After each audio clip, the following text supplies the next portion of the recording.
dokes. Okay, let me just set this all up nicely.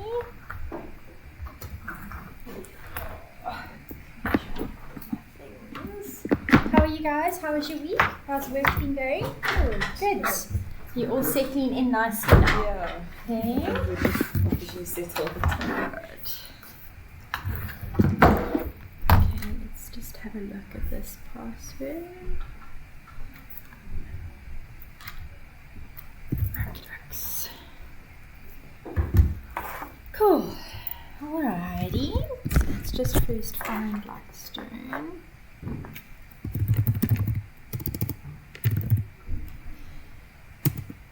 Okay. I just have to make this a bit bigger. Okay. Cool. Alrighty. So let's just log in first. So it's always Lightstone property. And then you must log into the property toolkit. So that's the red one. Okay, there you go. So the password, I'll send this through to you guys. So it's my login, and then I'm just going to share this on the group, on the Joy Work group. So there's the login details. Okay. It sort of makes you double log in like this, which is fine. Did Dill want you to record the session? He was in a meeting, so Okay. I'm just recording to be safe. Yes, okay. But are you recording like what I'm saying? Yes. Is it through the computer? Should be. It should be. We Do you hope want so. me to double check the... Because I can stop it and then restart it just to check. Maybe somebody can just also record it on a phone. Are you? I believe it is, yeah. Okay. I don't want to have to This teach thing this is again, also- so hopefully this is the last time I'm going to teach this thing. But when I did the test recording with quickly, It worked. did record audio Okay. as well. From Perfect. Okay, cool. Okay, so we use Lightstone for a number of things, but predominantly we use it to pull property values and owner details. Okay, we used to be able to pull contact details for owners through Lightstone, but we can't do that anymore because of the POPIA Act. Okay, so now we use a combination of Lightstone and Searchworks. So I'm going to I'll teach you both of those things. So yeah, to start with, let me show you how to use the system. There's a lot of different, there's a lot of different sections on Lightstone. There's only really 3 things that you need to know how to use. So don't click on, thank you, Jonesy.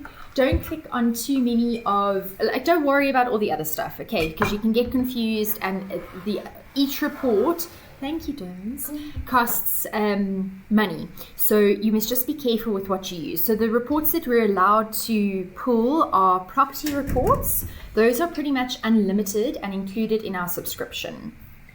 Okay, so that's here. You see under my toolkit, it says your property report. Then you're also allowed to pull owners in sectional scheme report. That basically means owners in an apartment type building, okay? And then we can pull transfers. That's it. Everything else, there are also SG diagrams you can pull. Those are free, and every now and again we'll do a live deed search, but those are rare. We don't do it very often. Okay. In terms of, so the rule with Lightstone, not everybody has access to it. We don't encourage brokers to just pull owner details whenever they don't know who owns a property. The reason for that is because technically we need to show proof that we have permission to pull owner details every time we do. So we try the brokers and you are supposed to first use other ways of trying to find the owner details. So you're supposed to, how do you do that? What is your first point of reference? the GeoLIS thing. No, but at Office Space Online, what is your first point of reference? Oh, the database. The database, yes. Okay, and then following that, that's a very good idea, is to go and check City of Joburg, Town Council. What else could you do to find owner details? Contacting the tenants. Yes, 100%. Yeah, exactly that.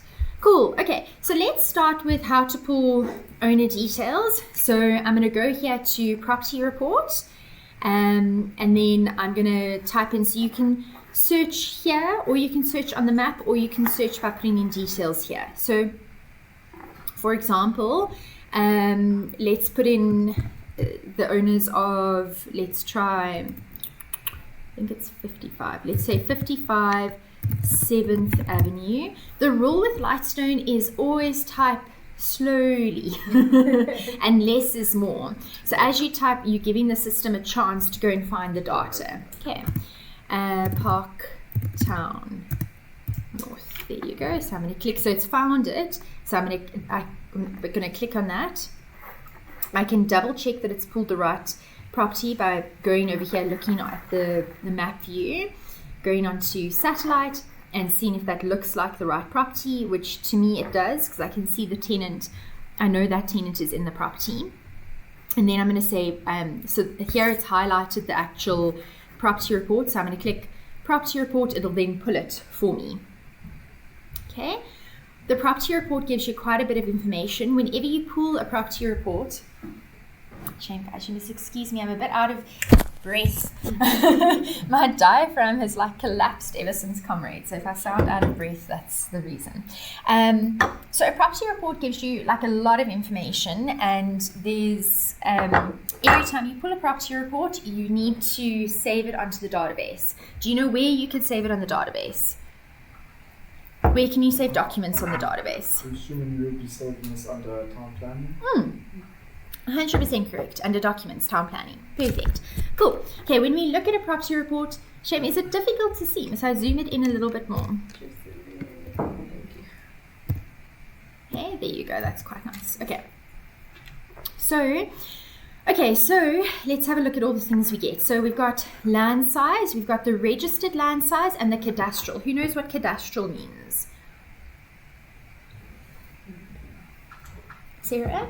I want to take a guess that it's the actual marked out property. But what does the word cadastral mean? What does that refer to? Like map.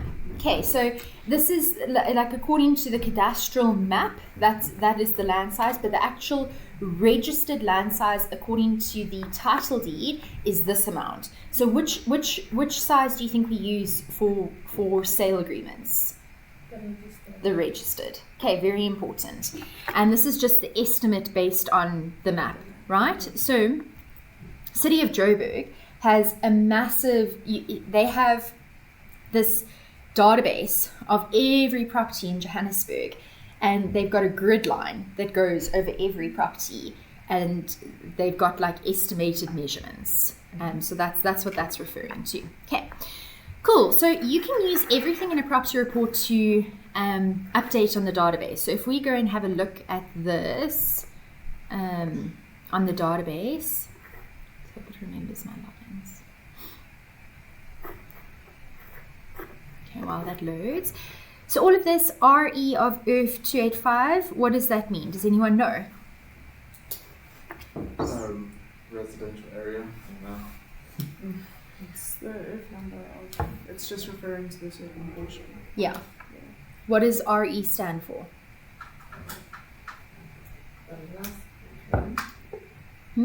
The last one. Okay. So it's very simple. I'm going to have to draw on Sarah's book because I don't have one with me, and I definitely don't have as neat handwriting.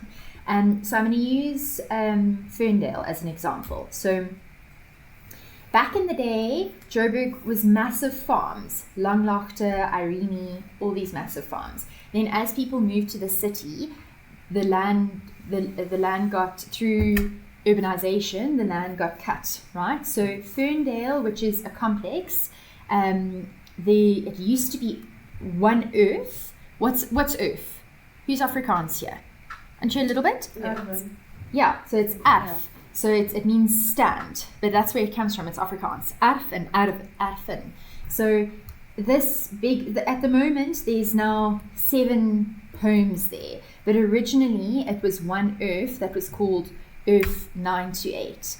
Now it's been cut, and there's basically, it looks like this. So it's been cut like that, and then you've got one there, a small one here, and one here.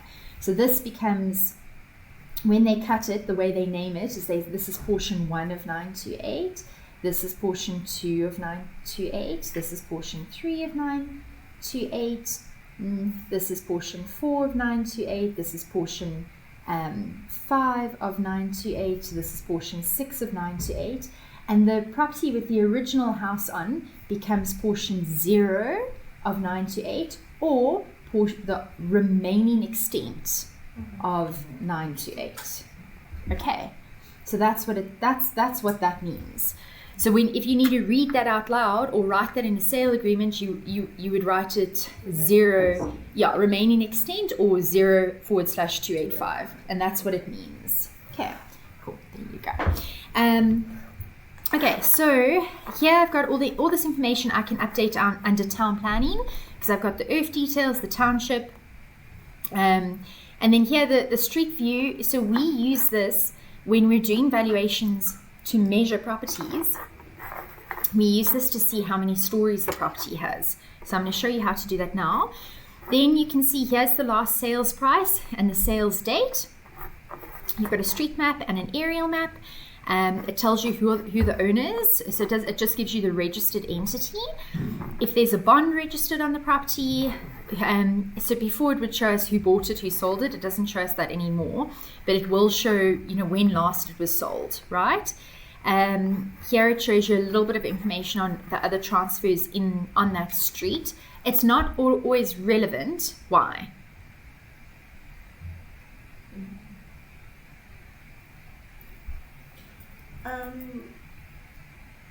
Because I want to say, it might be relevant to see what other properties around sold for. Yeah. Because that'll determine kind of partially the value of that. Mm-hmm. But it's not necessarily relevant in the sense of it doesn't matter who kind of owns the property around. So the reason it's not always relevant is because not all those properties are commercial. So Lightstone is predominantly a residential tool, so it's not filtering for commercial properties here. Okay. Then we've got our municipal valuation. So it'll tell you what is the municipal value for the property, what are the estimated monthly rates, and then so endorsements and servitudes. That is a long, complicated thing to try and explain to you guys. It's just it's like legal.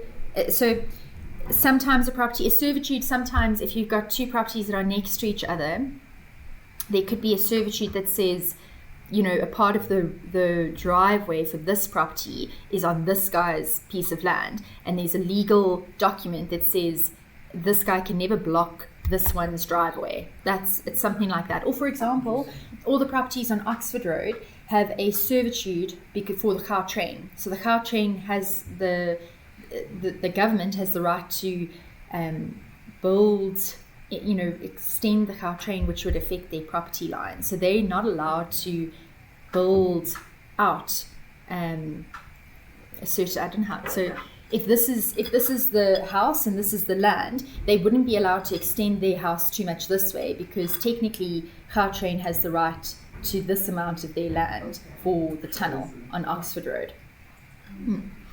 Okay, comparable analysis. So this is just giving you other transfers in the area. Again, it's not relevant for commercial.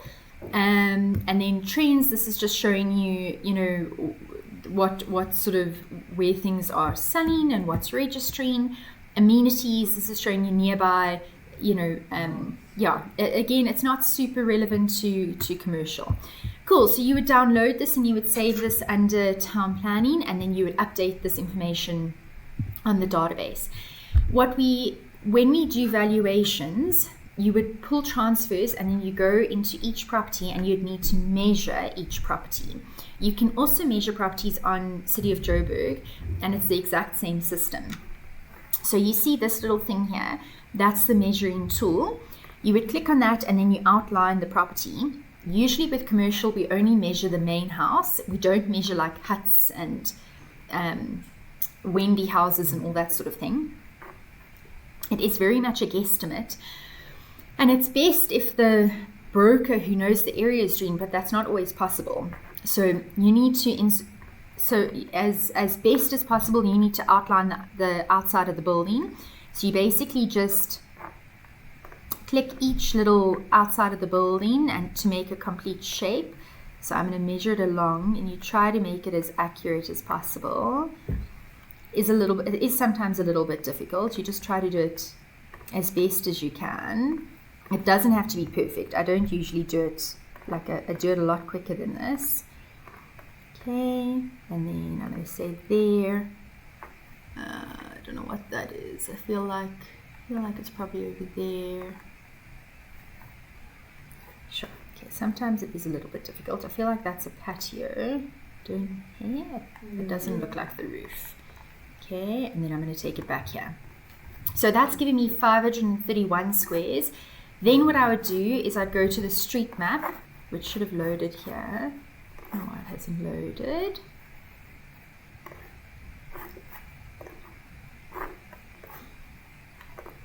Oh, there you go. And I would check if it's double story. So here we can see it's not, right? So I'm going to leave it as 531. I can sometimes also go and check. I can like move the arrow a little bit to try and have a squiz at the back of the property and see exactly what's going on there. But yeah, it all sort of looks to be in line. So basically that size, I would then go onto the database and I would update. Does anyone know where we update that? Yeah, where's that? Where is that? Does anyone else know? So it's under specifications. So there's a difference between a vacancy and the building, right? Sure. Town planning is land size. Okay, so here let's go see. So this is split into a number of things. So here I would put, what was it? 531. So I would go and write here 531 and I'd click save. And then I could go and check all my town planning details against this.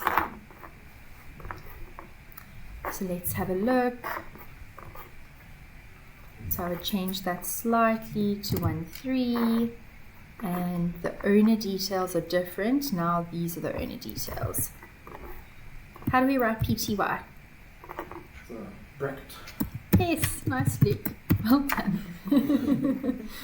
Why is there no okay? What was the earth? It was RE of 285. Okay. Okay, 0. Well, that's a bit of a bug, isn't it? 285. Okay, well, we're gonna have to log that as a bug. Oh, there you go. Portion 0. Save. Okay, cool. And then I could upload the document here, right? The property report. So I could say download and then upload it there. Cool. So that's how you pull a property report. That's the one way. If you are struggling to find a property, so we'll just let this download and then I'm going to show you how to find a property that you're not sure of. So let's say we're trying to find Ferndale, right? Let's put in 300 Main Avenue, Ferndale. Let's do it like that. Okay, now this is, again, it's a complex, right? So I've put in the address, but now I'm trying to find the exact one. So Sarah knows this property, so she would know, okay, well, there's the entrance, that's the house. So then you can see it selected this top house, but that's not the right property. So you could then use this map search and then you click on the correct house and you can just move it back to satellite and say, okay, is that the right house? And then you can pull the property report. So that's another way that you can pull a property report. You can also, if you're really struggling, you can go to advanced property search and you can use any of these filters to find a property. So if I know the portion, the town planning details, I could use those details to find the property and I could say search. I wonder why it's saying nothing. Maybe I did it backwards.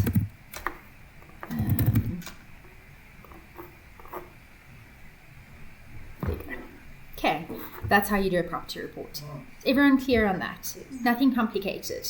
Okay. Okay, let's try just look at how to measure a property that is double story.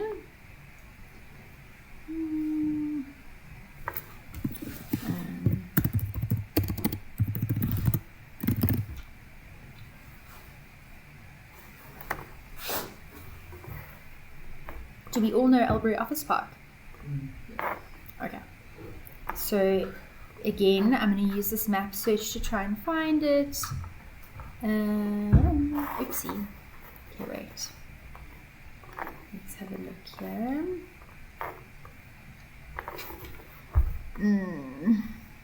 I think it's this one.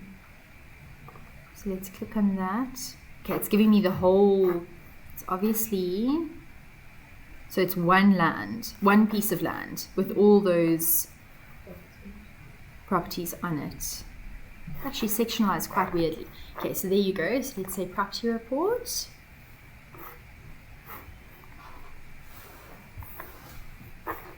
Okay. Right.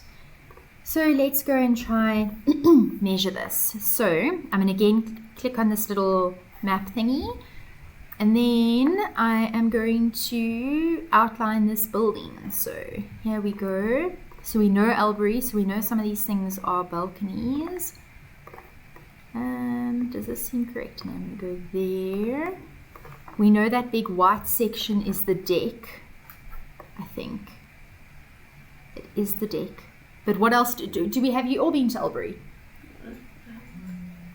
Albury Office Park. Have you? Yeah. You've been? Yeah. Why have you guys been? I went for my interview with Marvin, but I only went to like the entrance and stuff.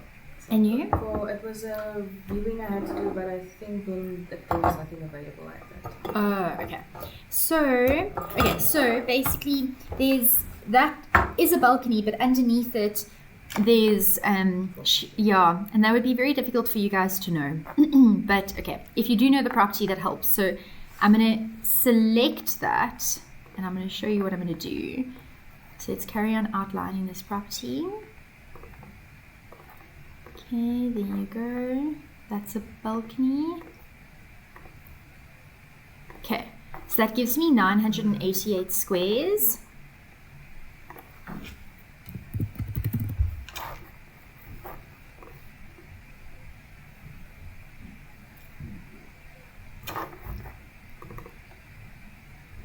Okay. Sarah obviously has very good eyesight because all of her things open up quite small. For some reason, when I plugged it into the HDMI, it made everything tiny. So I feel very blind. Okay, so 988. Cool. Right. The one thing here we go. So the one thing I do know, that little section there is open. That is like a balcony HME type space. So minus 16. So I'm just going to make a note. Then I'm going to go back and I'm going to click on Street View. Just going to give it a second. Okay, this is where it gets a bit complicated. So this is an office park. The building we are specifically trying to measure is network space. So let's go and try find it. Is one of the bottom buildings. Is this it? No, I think it is. Yeah, this is where our offices used to be. Offices. Yeah. There you go. This is network space. Okay, so if I look at this, how many stories is that? 2. So I'm going to take that number. I'm going to say the 988 minus the 16, and I'm going to say that times 2. Okay, that gives me 1,944.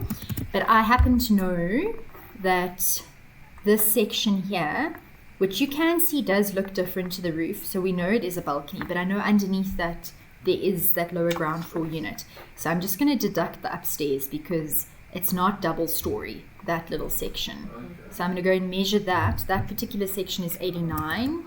So then I'm going to say, okay, cool, 1994 minus 89 gives me 1855. So that's the square meterage. Okay, cool. Okay, right. Okay, cool. So that's how you do property reports. So it would actually be advisable to actually visit the property before you do the report, so you know. No, you'll never ever be able to do that. It's just, if you're not sure, speak to the broker. Okay. Not possible to go and visit every property we're doing these measurements for. It's ideally brokers should be doing this, and we should know all the properties. It's just not always possible. But you've got such good access to tech, and these pictures are so updated that you don't need to, if you use this well enough, you should be able to sort of work it out. And more or less numbers are okay. Okay, cool. Let's go into how to do transfers. So let's go transfers report. What is a transfer? What does a transfer mean? This is very nice, Sarah. Thank you. It's basically the details of the actual property being transferred from one owner to another. So what do you think we use transfers for? Transfer reports for? To find who bought the property, who owned the property previously. What So else? when you're doing the sale. Yeah.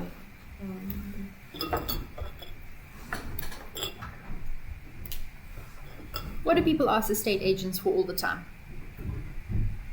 I'm assuming that we could help them with the paperwork and transferring the, help them with transfer. Understanding the history of the building, but also, what's maybe allowed on the property and what's not allowed.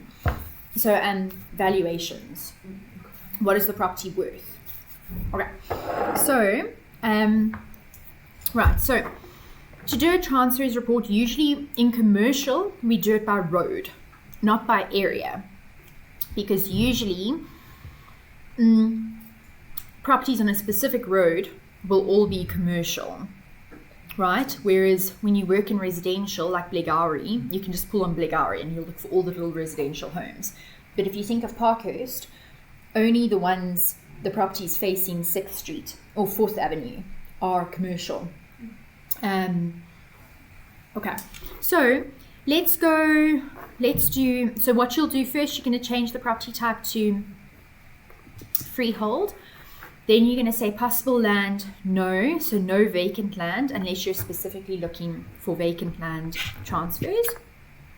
Then you're going to put in,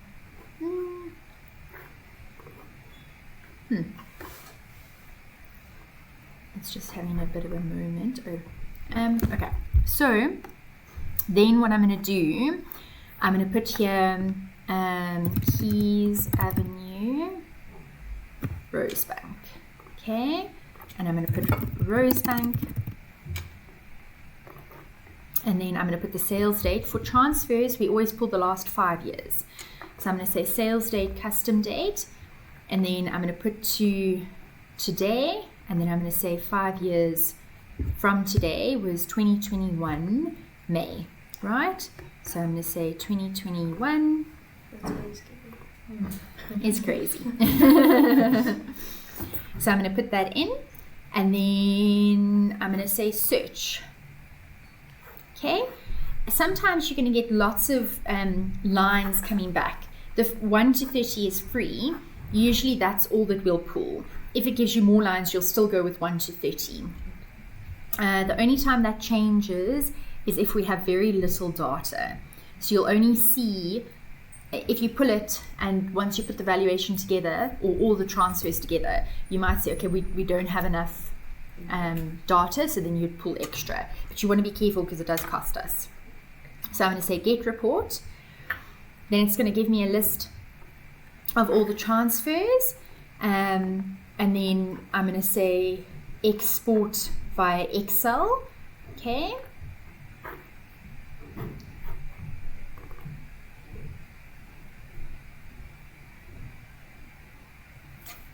I just want to ask.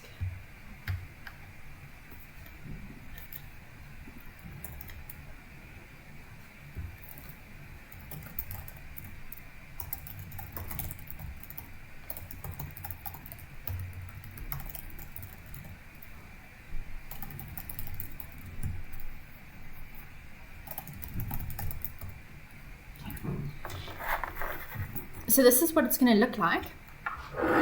You're then going to select it all, because the way it's downloaded, this is actually a picture. It's not raw data. So you can say Control C, and then you're going to paste it as plain text. Okay, so that's just paste special values. Okay, paste in as plain text. And then we change the way this looks quite a bit. So what I'll do is I'll send you a couple of different valuations that we've done, and then you can look through them. So let's have a squizzy. So I'll delete everything that is not relevant. So empty information. Okay. I will also, so we don't need the possible land thing, and we don't need the buyer details and the seller details. So I'll delete all of that. Number of owners is not relevant. Cool. Then what I'll do, so all these little green, let me just put this in Zoom. It's just taking a minute. Okay. So those little green things just means it's not a number. So if you click there, you say convert to number. So I'll do that for all of them. Then I'm going to change everything into the right format. I'm going to keep the sales date, not the registration date. So I'm going to move this into a date. I'm going to change this into a currency. I'm going to change this into a number. So I'll say number, okay. And then this is a currency. That means rate, rand per square meter. Okay, cool. Then, oy, genade. Okay, so I mean, this should be in rands, right? That's just a setting on Sarah's computer that you must just change. Okay. Then we include 2 extra columns, because in commercial, we value properties based on the area under roof, which is also called what? Lettable area. Gross lettable area, GLA. Okay. So this is less important to us than the area under roof. This means the stand rate per square meter. So then this will become GLA, and this will become GLA rate per square meter. Then what I do is I'm going to order it from the last sale to the oldest one. So let's just see where I do that on this. Here you go. So I'm going to say sort newest to oldest. Okay. And then for each of these properties, I will go and measure them online. Okay, and this is very time consuming when we do transfers and valuations. So let's just have a look. This again, also I just shorten this to PTN just so it's a bit smaller. And then this is also going to be a currency field, and this will be a number field.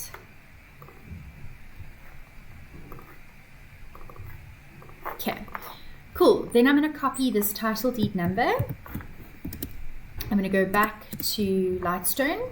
I'm going to click on property report, and then I'm going to search for this property using the title deed number, and I'll say search.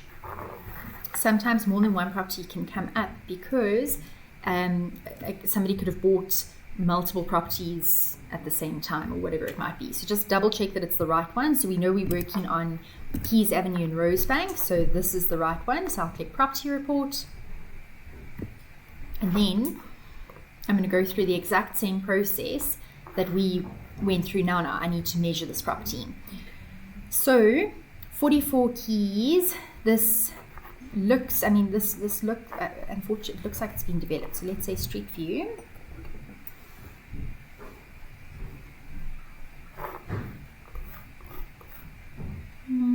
So it used to have a little house seed, so you could see which is the right one. But now I don't know why it doesn't. So let's just have a look here. Let me use, okay, so there's, okay. You need to sort of like apply your mind a little bit to this, right? So if I look at this here, this is vacant land.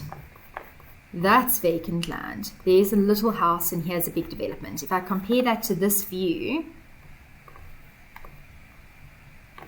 that little house is that house. It does look to me like this is just a vacant stand. I'm going to go and double check on the database. So let's say 44 keys.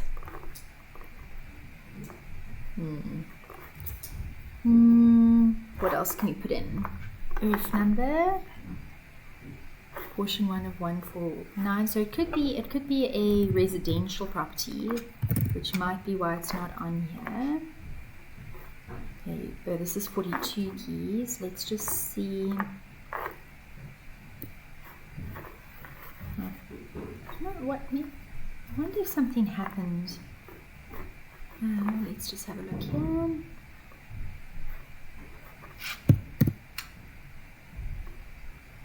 Okay, so that doesn't look. So what was this again? This was portion 1. So okay, it's a very odd subdivision. So this does look to be the right property. Wonder if this has very old images. So this one might be a bit difficult. It definitely looks like it's a piece of like a vacant land. Let's see what it transferred for. So this went for about 3 million. There must have been a house on it. Yeah, or we just can't see it. How do we get back to Lightstone? There you go. So what do you do in a situation like this?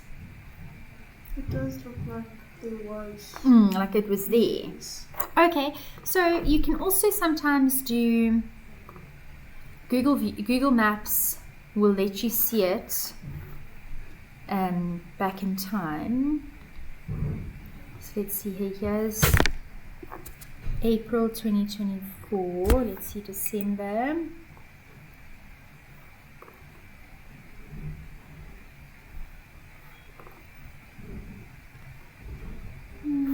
When was this sold? 2023. Definitely looks like it's a piece of vacant land. So I'm going to just remove that one, right? Okay, because that's not something that I can work with, unfortunately. Or for you guys with the broker, I would just maybe make a note. And then the broker can remove it. Okay, so I would just say, looks like, just say, how do we write this? Okay, no property or no building on the land currently looks like it was bought vacant. Yeah, okay, that's what I would say. Cool, let's try the next one. Let's see if we have better luck with the next one. Okay, so again, I'm going to go advanced property search, title deed number, search. You always search by the title deed number because it'll find the exact right property. Cool, so 29 keys. I'm just going to double check. Was that the right one? Yes. Cool, so 29 keys. Where are you? There you go. Property report.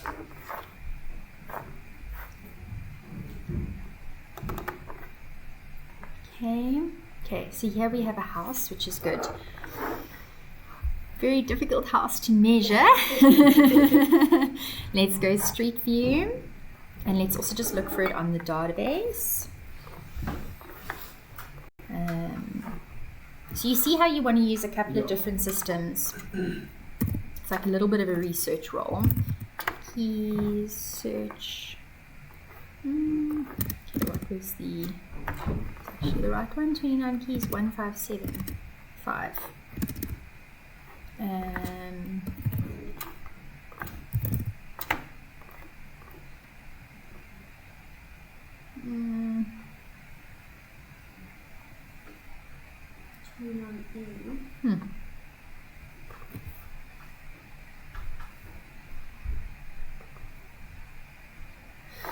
Okay, well, let's see what this shows us a picture of. Here's 29. That's 29, right? Yeah. No. Yeah, that's a 29. Okay, so let's have a look at this. That's 29A. Okay, cool. Let's go this way a little bit. Maybe we can see. It looks like it might be double story. Okay. So let's go here. It is the most minute little property. This is, I mean, that's the size of Ferndale. Ferndale is like 497 squares. Okay, so let's click here and then let's do that. So this is also a little bit of a trick. If there's lots of trees and stuff, you can click on the street view, and then do you see that light yellow? That sort of gives you sometimes, it's not completely accurate, so always rather use the aerial, but this gives you it gives you somewhat of an indication of where the building is on the land. Okay, so I'm going to take it back to satellite, and then I'm going to outline this. So let's just look at it from the side again. It does come out quite far. So let's have a squiz. Let's go here, and then it's a bit of a strange property. Okay, it looks to me like it ends there, and then I'm going to go here, and then I'm going to go here. Let's just, can I click on that again? Okay, I'm going to go there. I'm going to assume it doesn't run to the edge of the property, and I'm going to click there. So 218 times 2, which whatever that works out to. So let's say, oopsie, what did I do?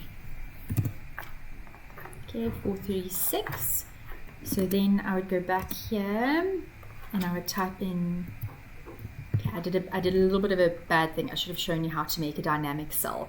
Does anyone know what a dynamic cell means in Excel? It's a cell that changes when you add value to it. So it means put in the sum. So show me how you worked it out.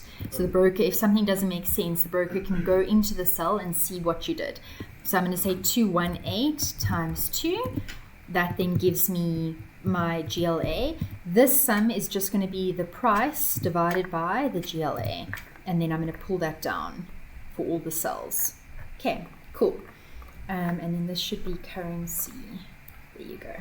Cool, so that's that one. I think that is as correct as we can get. We would want to try and double check it, but it doesn't. So this is definitely max. Doesn't really look. See, we don't always put resi buildings on our database. So I'm going to try just quickly double check that it's none of these ones.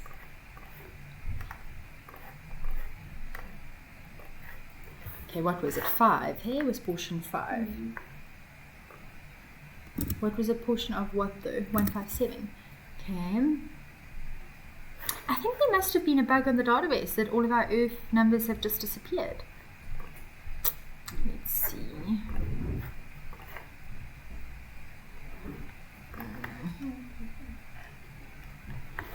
I don't even know what that is. Let's go have a look. So this one is, okay, that must have been a bug.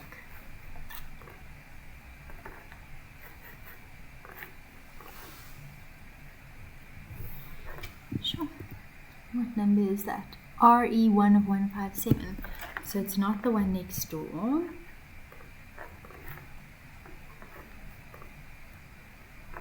This looks like it might be it. 5. But this is not the right property.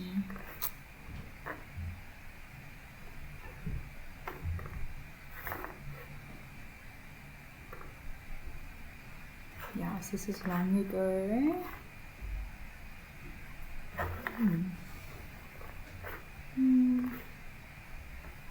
So you can just double check if there is by any chance data, but this is definitely the property, but we don't have the information. Okay, so I'm going to assume that's correct. I think we've measured that to the best of our ability. Let's do another one. Okay,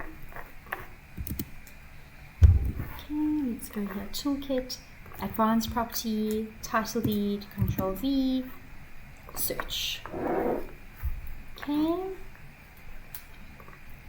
40 keys. Let's try to type that in.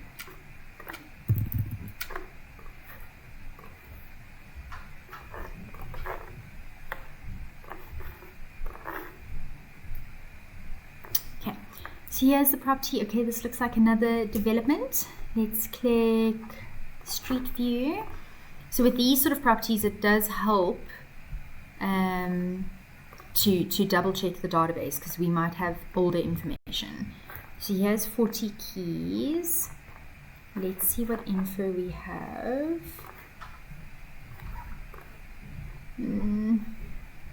So this looks like it was, let's see if there's any information here.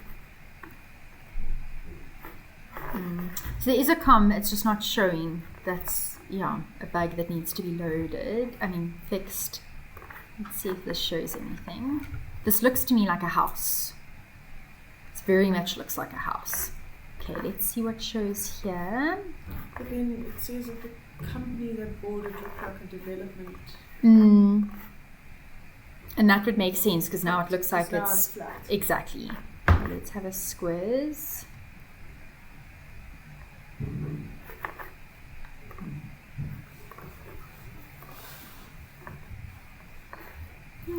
When was this bought? 2022. So there's when it was a house in 2017. See, and if you know Keys Avenue, all the properties on this side are commercial and all the properties on this side are resi. So that makes sense. So in 2017 it was a house, and then it looks like it was demolished in 2019. And this is where the Keys Art Mile is. Okay. So again, it's interesting to note. So we can't really measure it. Yeah, and when it was definitely bought as land because this demolishment happened in 2019. Okay, so I'm going to put here bought as land, was resi, but then got demolished. When bought a second time in 2023, it was already demolished. Okay, and the broker can decide what to do with that. Okay, let's pull the next one. This is then number 36. Let's see what the story is with this one. Search. Where is Keys? There you go.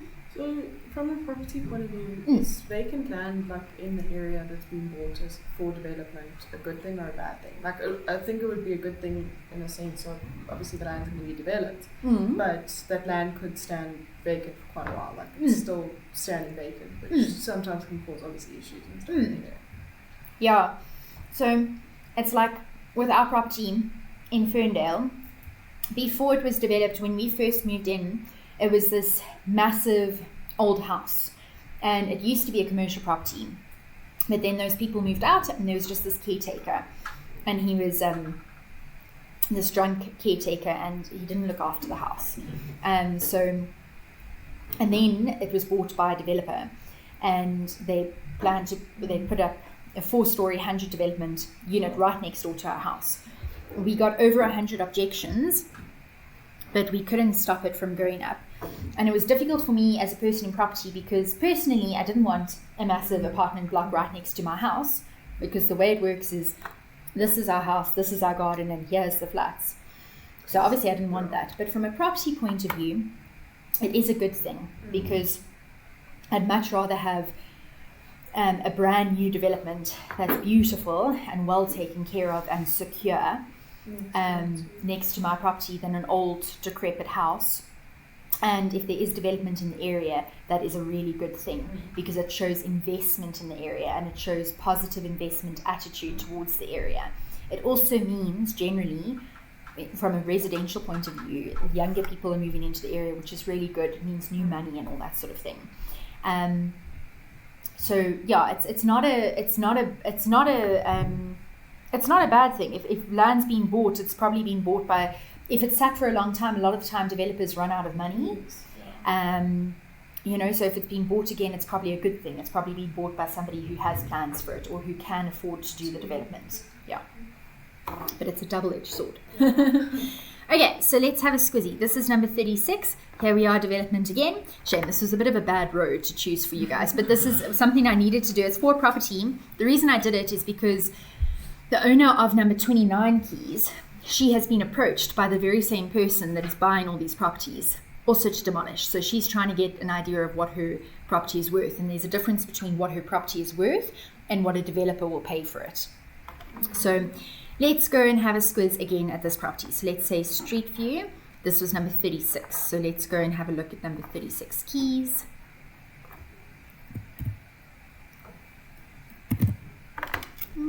So it's a residential that's potentially going to be turned into commercial. Yeah, probably. Well, so before it depends. Let's see. I don't know which side of the road it sits on. Yeah, so this side is going to be resi. So this side will probably only get resi, right? So it could be like a hotel or high density residential.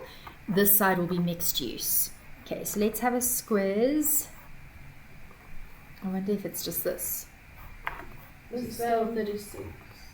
Is there maybe a law or an endorsement that actually says that that other side of the street has to be only residential and the other one has to be commercial? There is, and I'll explain to you nicely now. Let's just have a squiz and see. Okay, so there's no information because it's resi. So okay, this is not helping us very much. Let's have a look here, 36. See more dates. It looks like long ago, maybe here even. Okay, so long time ago it was a house, but from 2019 it was redeveloped. So let's see, this was bought for 2.3 in 2021. So I'm going to say the same story as above. Oh, basically can just copy and paste that. There's nothing for me to measure. Okay, last one, 38.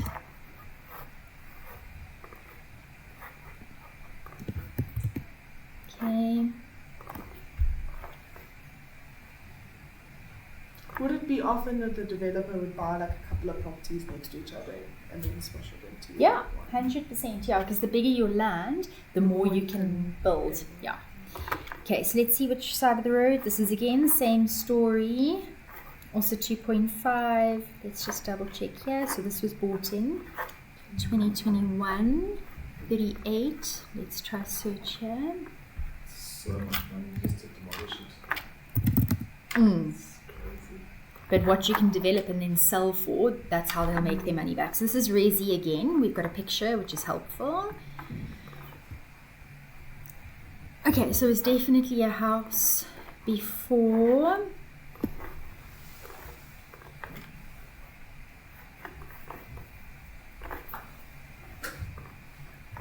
This was, yeah. It might be that these properties were next to each other. It looks like it, yeah. Okay, so then in 2017 it was a house, and then here it was demolished.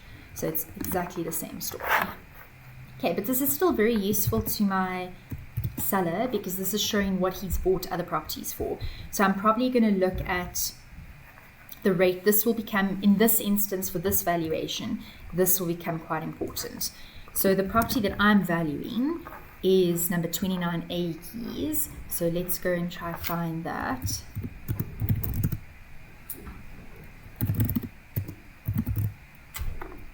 See, it doesn't always find A's. So let's put in 29 keys. So if you're not sure, if I have just told you to go and find this, you can then compare.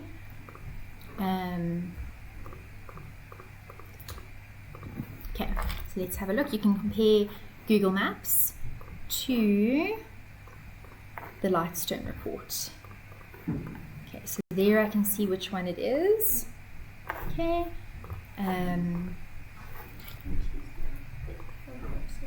It actually looks like it's selected the right property. Okay, so it is the right property. Okay, so now I'm going to take her details and I'm going to pop it into here for the valuation. So we'll always take the property that we're valuing and we'll put it into the transfers. Usually we'll put it at the top. Let's just say insert. Okay, we know all of this is going to be the same. Okay, so let's go put in the other details. So, what was it? So, earth and portion is... Wasn't the other one portion 5? Let's go here, let's just double check.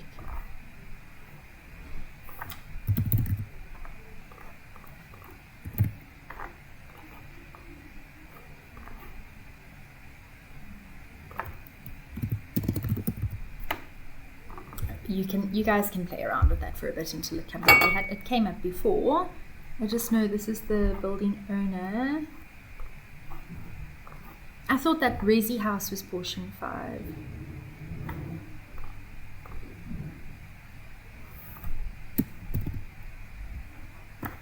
See that? So why it is so? This is a mistake on Lightstone. It's definitely selected the right property. Hey, let's just go here. Oh no, it hasn't. Okay. So do you see how it's a bit there's a bit of a bug here. Can you guys see that? Let's see if I can. Shame you guys wouldn't have known, but if you look at the database, you can see that it's not the right property. Oh, you want the bigger this? Yeah, that is the right property. Okay, so let's go back to map search.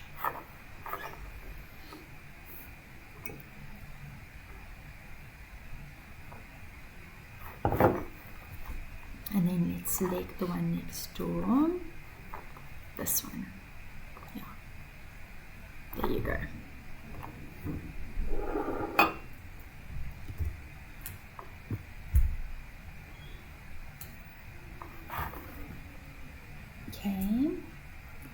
Okay, so this is the remaining extent of portion 1 of Earth 157. So it just means it was a huge plot of land originally.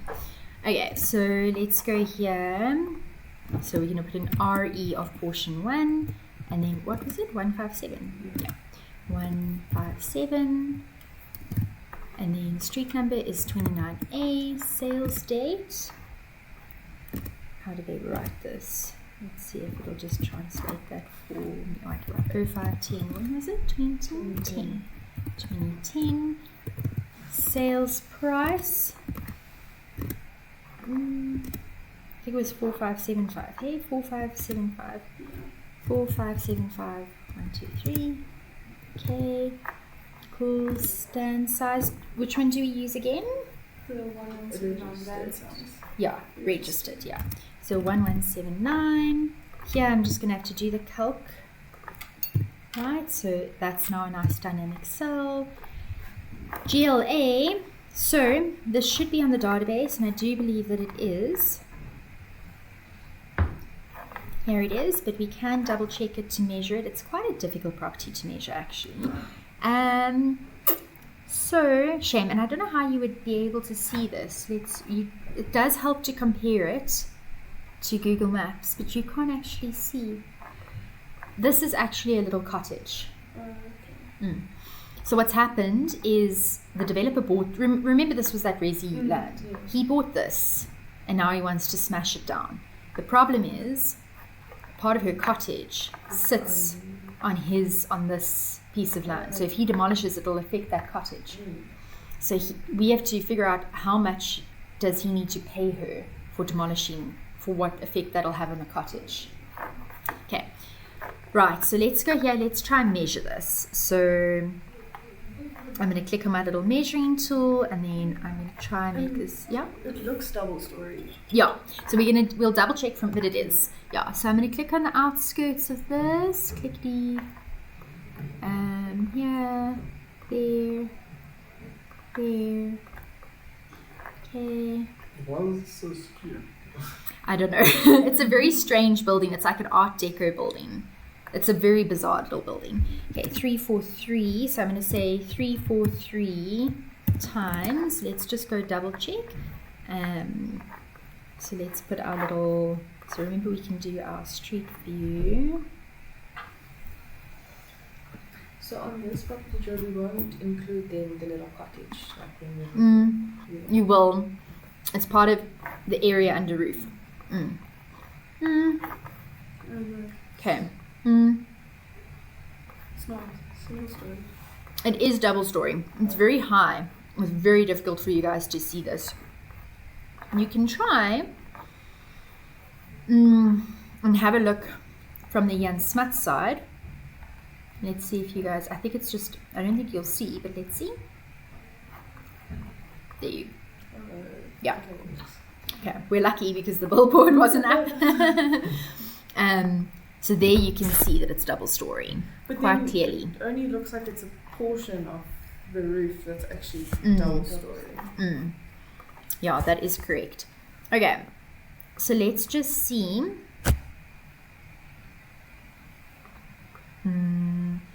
It's basically, it runs. Shame, this will be difficult for you guys. You just want to do estimates as much as possible where you're not sure you write notes. I know this property, so I know it's double story from here to about here. I just want to try to remember. To about here, to about there, to about there, there, and there-ish. 232. I think that's going to give us too much.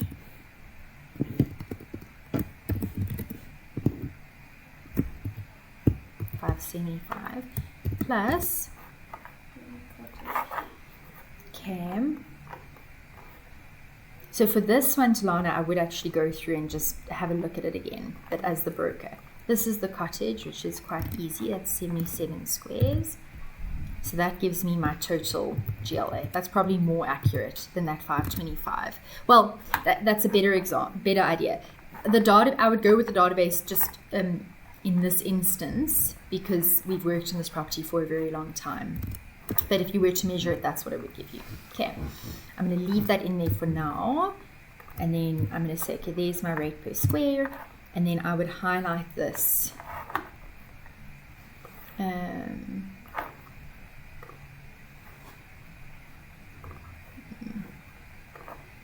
So I usually just highlight the property that we're valuing in like a lighter yellow. Sure. Okay, everything is so small. Let's try. I wonder, let's maybe just pull this up. There you go. Okay, cool. Let's see if Mark has sent the valuation. So you would then, to the broker, you would provide the transfers like this. And they'll put it into a document that looks like what I'm going to show you now. Maybe send it here. Sorry, I don't know why that's not working. Mark. There you go. Void. Joy work. Is your WhatsApp on here, Sarah? Yes. Where do I find it?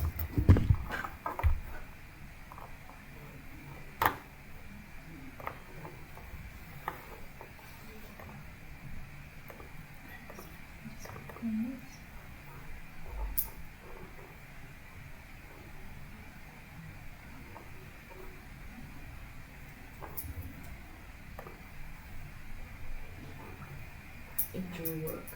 Oh, okay.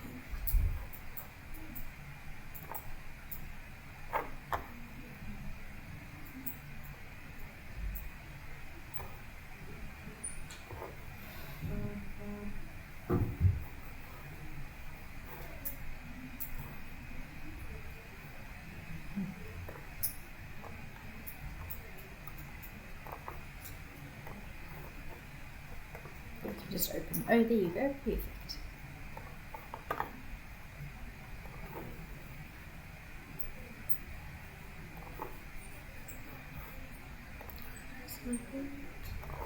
Cool.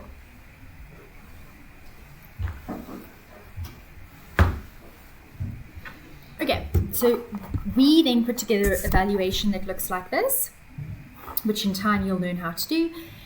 But what you're providing is this data here. So you need to take the data and then you'll put it into something that looks like this. Okay, so you'll get this template and then you can, you can fill it out. So let me show you how to do that. So let's go back to where we were. Okay. So the best way to do that, I mean, all of my stuff is always in Century Gothic. Let's just find that quickly. And then it's usually in size 10. And then, okay, that looks more or less correct.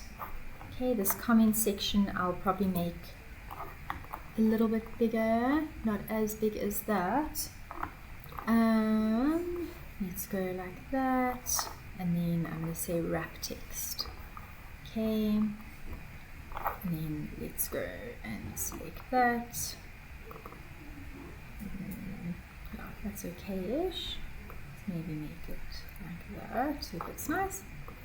Okay, and then you'll merge and center this part. Like you can just copy my template, so you don't really have to be taught how to do it because you just copy paste. But we're basically looking at average, max, min, and then you would align this all to the right, and then you'd put in your sums. So you'd go to formulas, auto sum, average, make sure it's selecting everything.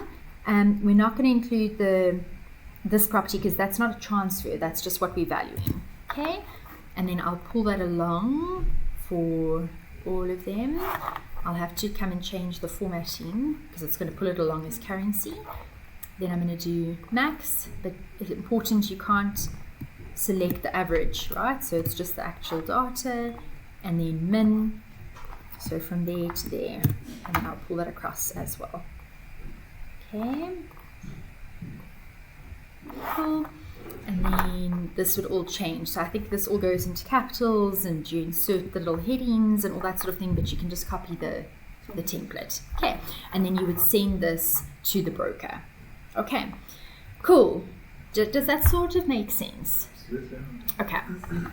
Where it gets complicated is where you have a road that runs through a number of areas, like Jan Smuts. Okay. So in that instance, you'd have to go transfers report. And then, so again, I'm going to say freehold. If I'm looking for freehold properties, I'm going to teach you how to do sectional title now. And then I'm going to say no vacant land. I'm going to put in my sales dates again. So from today, going back 5 years.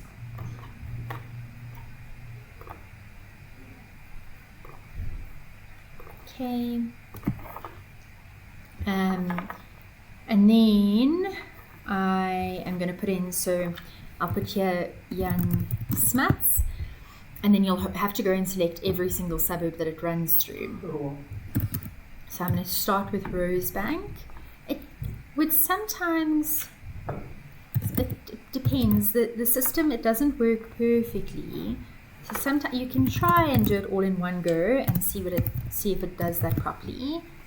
So you've got Dunkeld.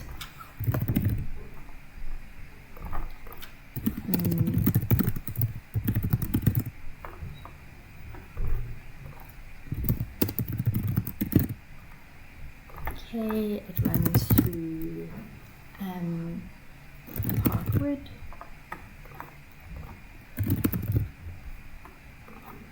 Where else does it run through that would be of use to me? So you'd have to ask the broker. The broker would need to let you know. So you've got Craig Hall.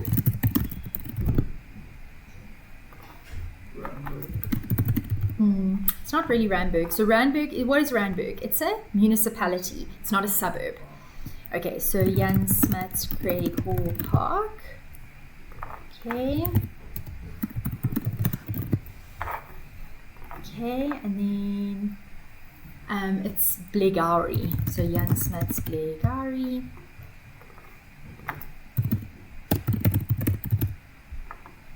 Might even be a little bit of Bordeaux. Okay, that might be a little bit too far up, but okay. And then what else is on this side?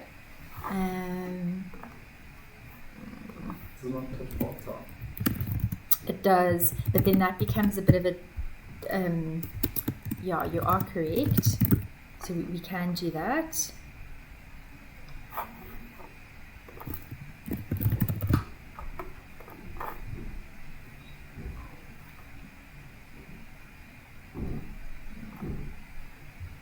Where's Jan Smuts? Here you go. This is Saxonwold.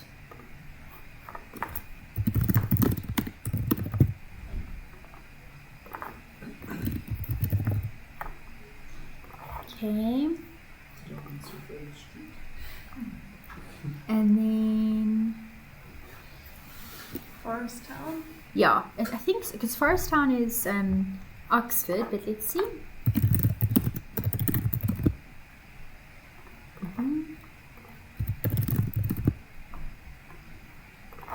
Then, So it will be Westcliff and Parktown.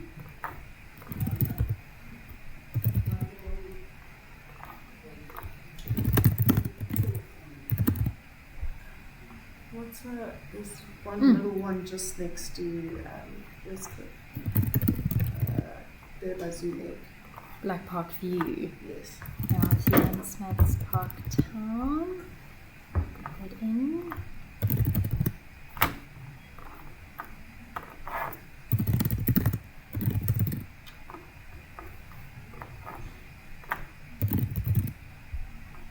Cool, I think that's pretty much all of them. Cool. Okay, let's see if it works. Otherwise you've got to do it individually. Okay, lots of fun. Sometimes Lightstone, it also has bugs. It's a system, right? So these systems don't work perfectly. That is frustrating though. Okay, let's say clear. Let's try again. Let's do for... Sometimes it will also pull it for all the parts of Jan Smuts, even if you don't put it all in. Let's just try Rosebank.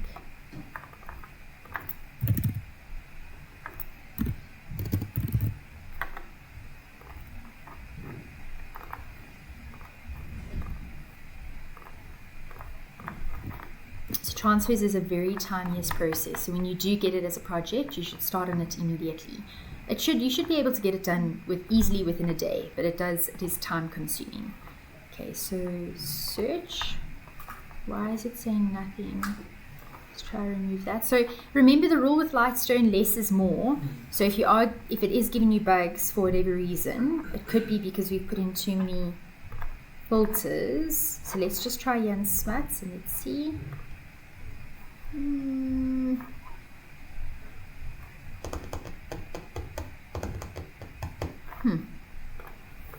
know why it's doing that.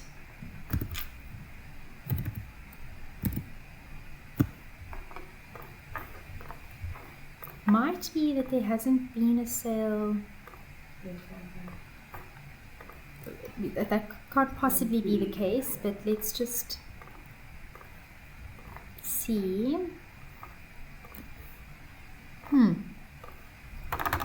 You would need to call Lightstone and find out what the story is. They do sometimes have bugs, but I don't know why that's not working.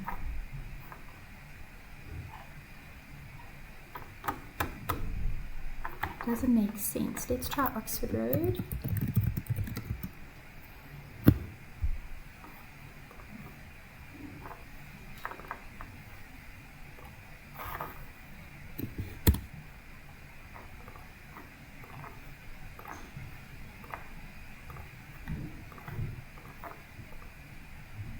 Maybe it needs a refresh.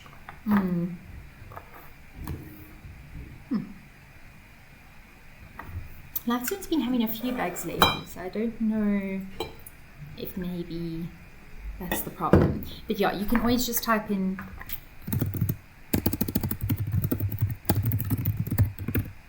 and then you need to sit on the phone and find out what the story is. It's this 087 number. Okay, let's try again. Where's transfers? There you go.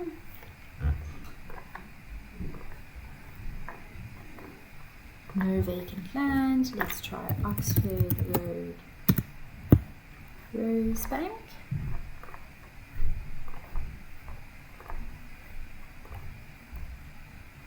Did we put it? Maybe I put it in backwards. So from 2021 May until today. Done. Search. It's very strange. Let's try a different street. 7th Avenue, Parktown North.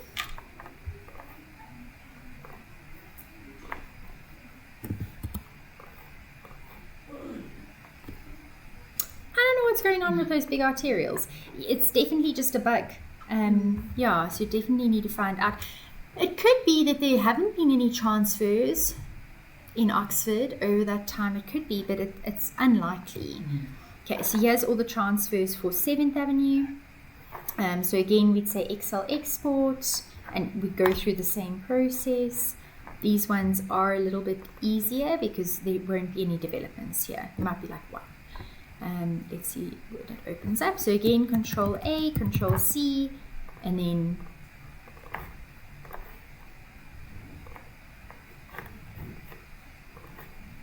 Control Alt V or Control Shift V. What is it on this computer? Maybe I didn't select it. Wait, let's say Control A, C. Yeah, okay, so it is Control Alt V. And then paste values. Okay, and then we're going to go through that same process again, hey? So we change all the little green thingies, make sure it's actually a number. Okay, we delete all the things that are not relevant. That are empty, okay? Then we're going to delete the registration, we're going to delete the possible land, and all the, owner detail things, number of owners. We're going to insert our extra 2 columns. Then we are going to put everything in the right format. So short date, sales price, where is currency? Okay, let's just make this a bit bigger.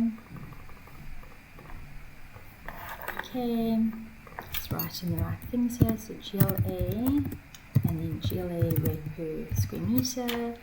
So this is going to be number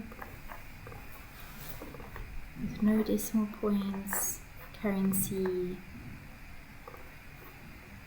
number, no decimal points. Yeah, but so just I turn that into a number. Otherwise, it's just text. And then format, and I'll go currency. Okay, and then what else? Okay, the next thing I'm going to do is I'm going to order this. Oh, okay, there's another important thing that I didn't show you. So let's say sort from newest to oldest. Okay, the other thing you need to do is you need to double check that there are no properties that were bought together. So sometimes it might show, you might see one of the pieces of land will show a 0, or one of the transfers will show a 0. Generally, and then what you want to do, so if you select title deed and you say apply conditional formatting, and then you say highlight the cell rules, look for duplicate values, it's going to highlight all the title deeds that are the same. What that tells you is these properties were bought together. Okay, so this is all one transaction.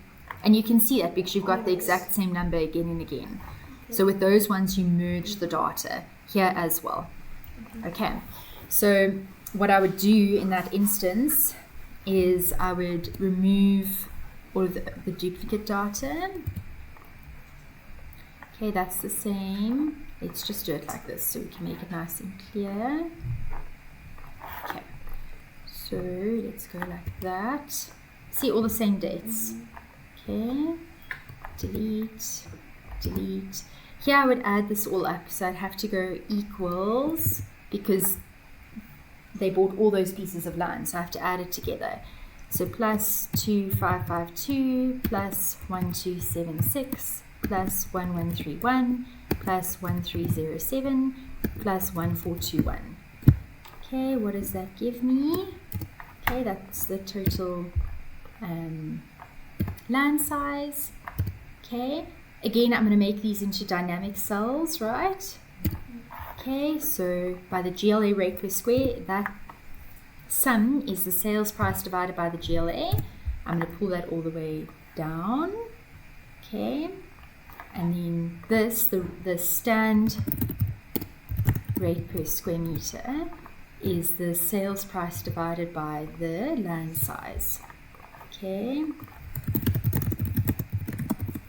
Okay, and then I'm going to pull this down as well, but again I'm going to have to merge these cells. Okay, it's important that you follow my process exactly the way I've done it, because if you merge first and then you try reorder it to put the dates from start to finish, it's going to take this and split it. Okay, so do it the exact way that I've done it. Does that make sense? Are you not sure what I mean? a little bit. So it just means if I tried to order the dates now, because you're then going to merge these, it's not going to let you reorder because there's merged cells.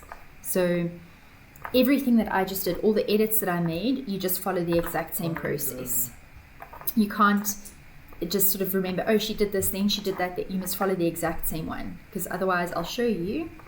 So here, if I try to reorder this, let's say sort oldest to newest. So to do this, all the merge cells need to be the same size, whatever. It won't let you do it. Okay. So cool. So I'm merging. This again, I'm going to merge all this because it's one transaction. But you'll keep the individual street numbers there. Correct. Yeah, and the earth. Correct. 100%. Cool.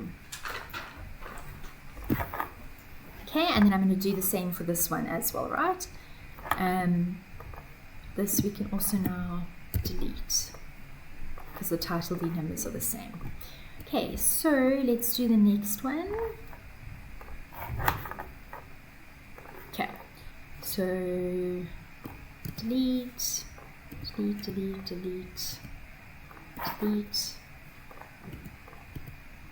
Okay, and then we're going to merge these quickly.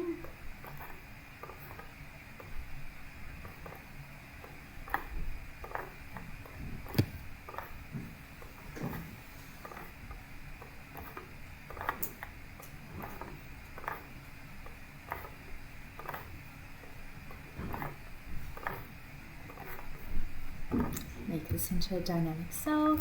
So plus 1560. And then I'll merge those two. Okay, and then we just align it. Now also if you merge before, it'll remove the rest of the data that's underneath. It only keeps the first cell.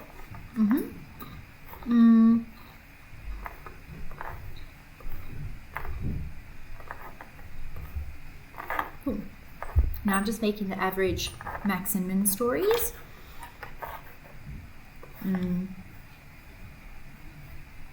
1, 2, 3. There you go. So average, max, min. Okay. Formulas, AutoSum, average. Hasn't selected all of them, so you must make sure it selects all of them. Then you pull this across. Okay. Max. Okay, so select from top to there. Don't include your average number. And then min. There you go. Cool. And then you can pull that across as well. There you go. Okay. I have to quickly redo my formatting because it's got everything as currency because I pulled the formula across. A lot of this stuff is just Excel, guys. So if you're confused or lost or whatever, you just need to go and do a little Excel course on YouTube or whatever. Just teach yourself how to use Excel. Okay, cool. Now I'm going to go measure. So I'm going to take the title lead number. I'll go back to Lightstone. Where is Lightstone? Shame, I've confused the computer. Where is it? Here. Okay. Advanced property search. Title lead number. Search. Here it is. Okay. So this is number 19, 7th Avenue. So I can also double check it on the database in the meanwhile.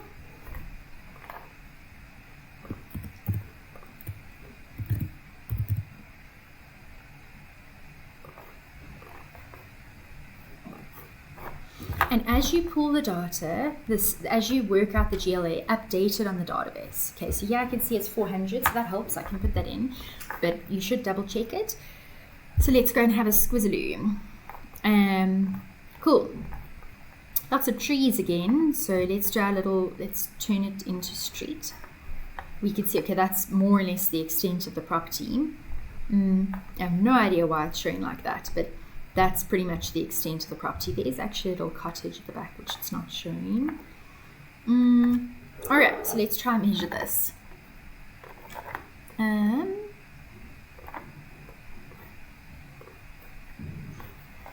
Okay, so I'm going to select my measuring tool.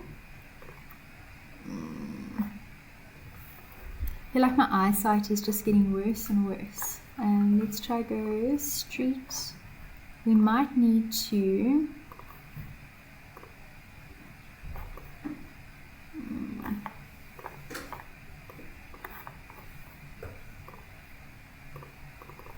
sorry, it's done a thing. Okay, let's try again.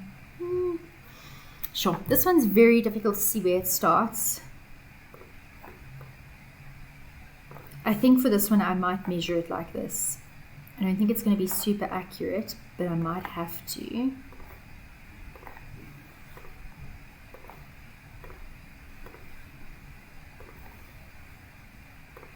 Mm.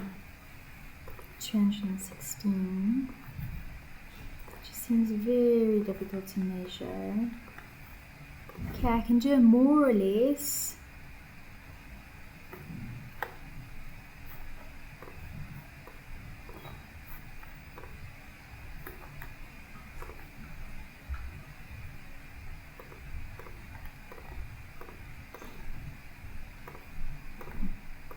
A little bit of trial and error. Okay, that gives me closer to the 361. So my measurement's about 361. On the database, I see it's 400. This is a property we worked on quite a bit, so I'll take the database measurement. But the double check sort of confirmed that the 400 is more or less correct. So I'll go and put that in, and then let's do another one. Let's see if this one's maybe a bit easier for you guys.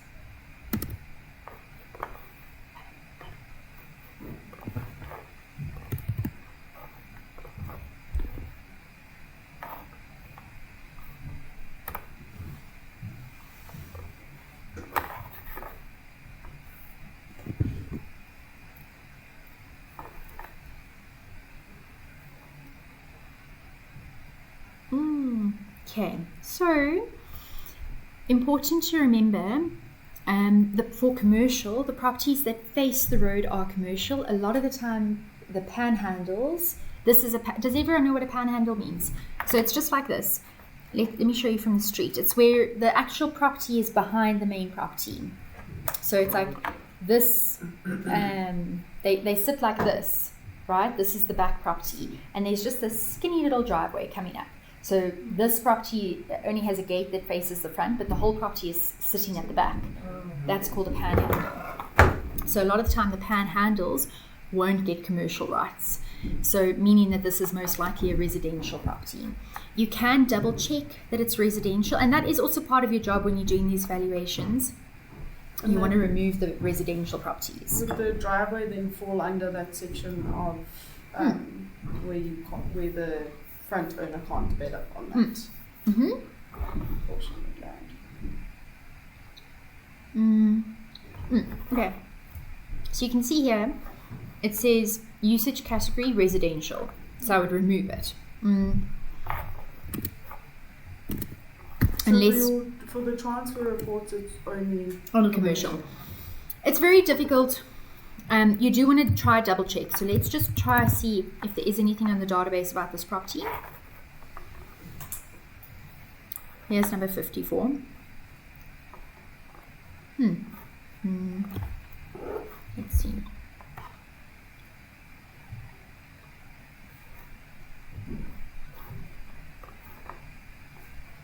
Okay, this looks like it was rented commercially.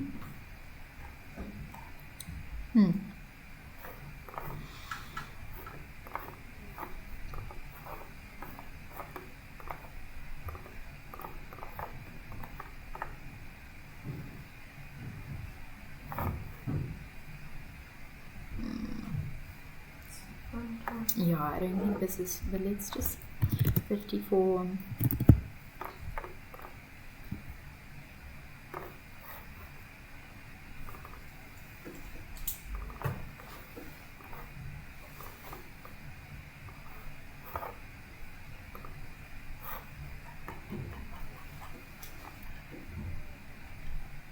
Might be 54A. So I'm going to put my little person here. Let's see if we can see anything that shows. On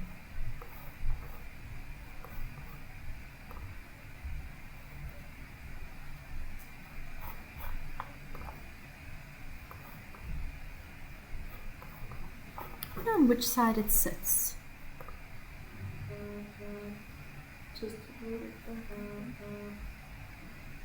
But it looks like it sits. So if we're going down, it's on the left. Okay, so let's go down, meaning it's this one here. There you go, there's that little 54.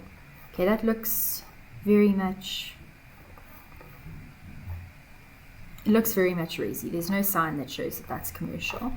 We can also double check and see if we see a pool or something.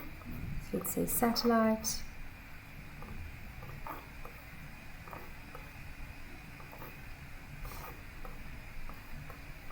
So it's this property here.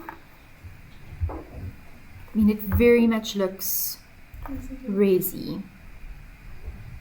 The only thing that would make me think that it's not is it looks like it's got a lot of parking here in front. But for all intents and purposes, let's see what it's sold for. 3 million. Seems quite cheap. Maybe it shows us who owns the property. So 3 million's quite cheap for commercial. Shame, Luke. I just know that's cheap for the area. You wouldn't necessarily know.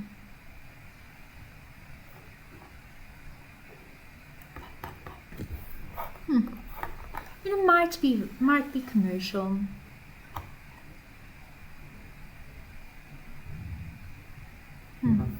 Okay, I would probably remove this because it's a panhandle.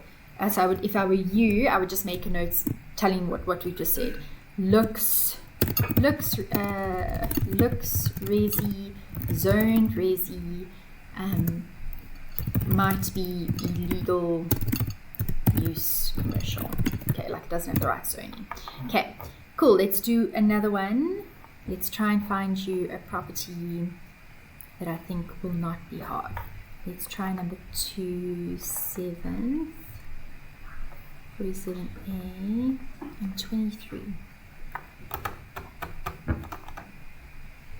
I think 23/7 is quite easy. Let's try. Okay, advanced property search.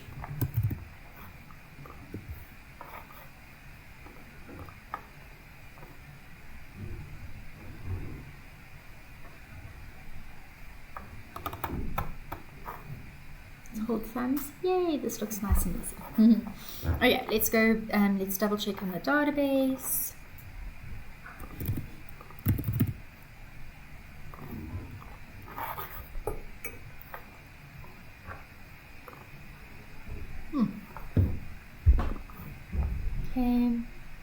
Okay, details are here, which is great.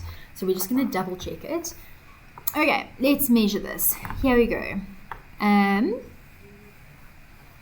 How does this one work? Okay, so let's measure from here. That's the outside of the property. There, and there. So I'm going to say 330. Where was it? Here. Equals 330 plus.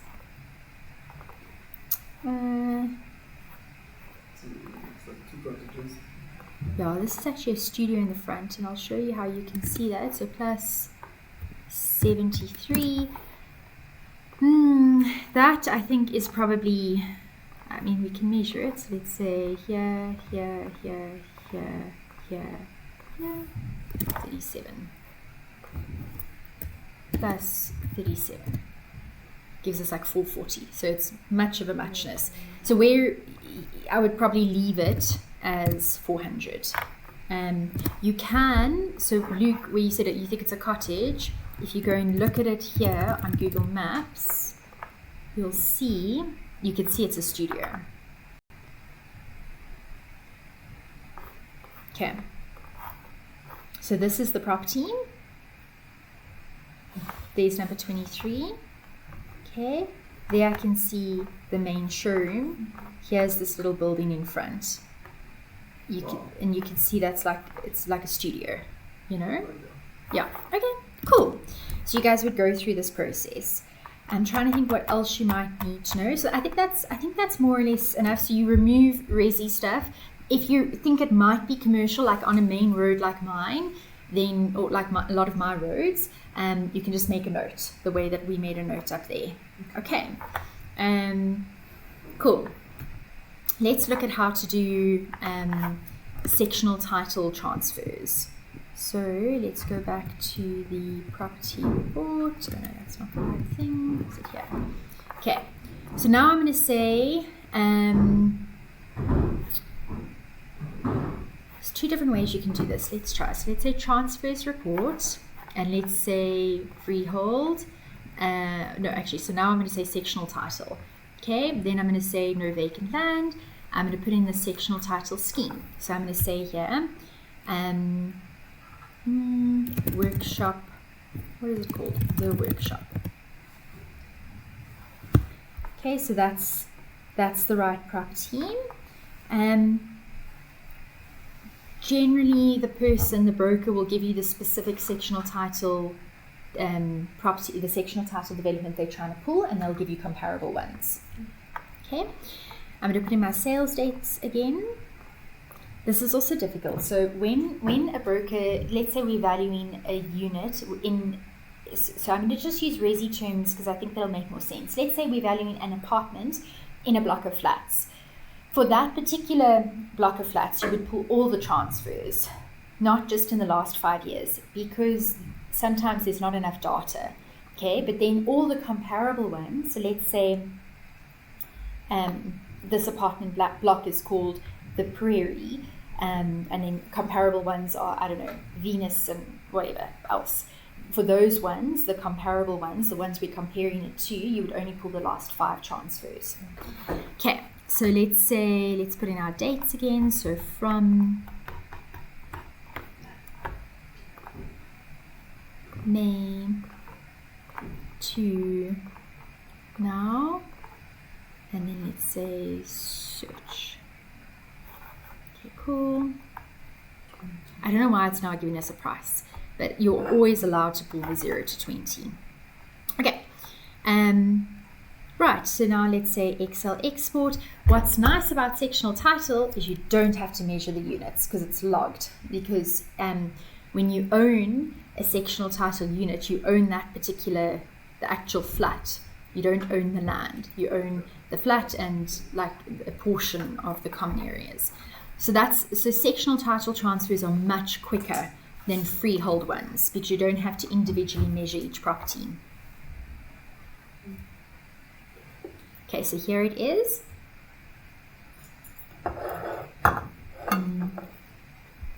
Okay.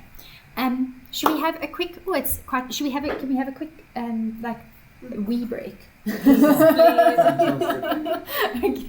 I don't know if you can click pause, but okay. Everyone, I think let's just get up and stretch legs a little bit, and then I'll teach you this part, and then we can quickly do Searchworks, and then I think we're done. Yeah. If you want to go get some water or whatever, you're welcome to. I'm just gonna leave it running. I'll just clip the. Are you sure? Okay. Thanks, Sarah.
Maybe message everyone else.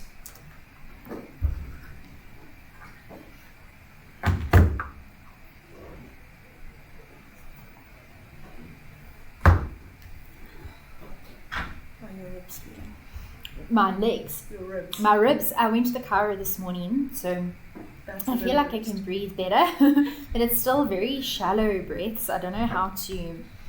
Yeah, so I'm still like I don't know. I don't know when I'll feel better. When because Jess has got fractured ribs. Yes. So Yeah. she's got hairline fractures. So what they did is they gave her like a breathing thing in the beginning. Oh, okay. Do you want me to bring it to the office? And Oh, you shit, can that's- use it. It helps with your diaphragm and lower breathing. Shame, you will. I mean, if she's okay to share it, I'll try it. So, well, she's not using it anymore. Is It's just it? sitting there. Oh, okay. So- That's very kind of you. Yeah, maybe try So that. It helps. Oh, it's horrible. Yeah, 'cause- It just feels it's distended, like, yeah, it's like it's not your stomach, but like this is distended. It's very strange. But it's because I run with the pack. Like I run with the. I call it a harness, but that's not what it is. I've also got one of those the running vests. vests, and then you can put your water pack in the back. Exactly. Yeah. None of the other runners run with it, but I prefer to carry my own water, and I put rehydrate in it and all of my nutrition. I normally even like my 10Ks and stuff, I'll run with it because I keep my asthma pump in it. I keep all of Everything. everything in it. So much It's better. just, Exactly. Okay. Was Danae just also in the bathroom? Yeah, sure. Shame, Sarah. You're welcome to share some of the tea with me if you want. You just have to get a glass. Yeah. I used to have a smaller one, but then that one broke, and then Ollie bought me this one. But it's a big pot of tea. Okay, I'm trying. Perfect. Yeah. I inevitably always leave because I never sit in the office for long enough to finish the whole pot. Trying to think what else we need to do, because then we've done transfers, then we've done property report, owners, we need owners, and then we do Searchworks.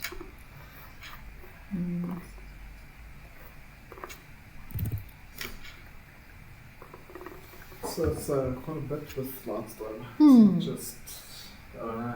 I was expecting something quick. Yeah, for the most part, I just want you guys to learn how to pull property owner details right now, and transfers as well. I want you guys to practice that a little bit. I think with everything, it's just a matter of playing around and getting used to the system and everything.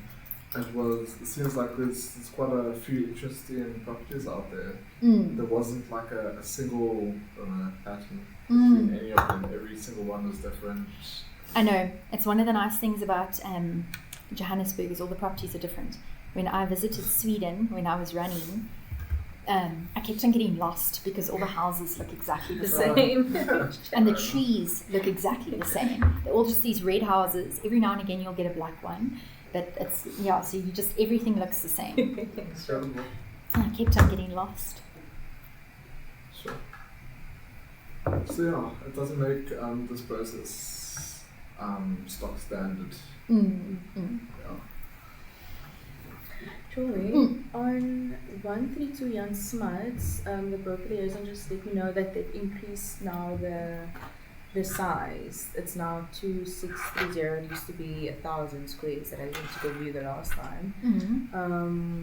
So I'm going to try and go view tomorrow. What do you mean?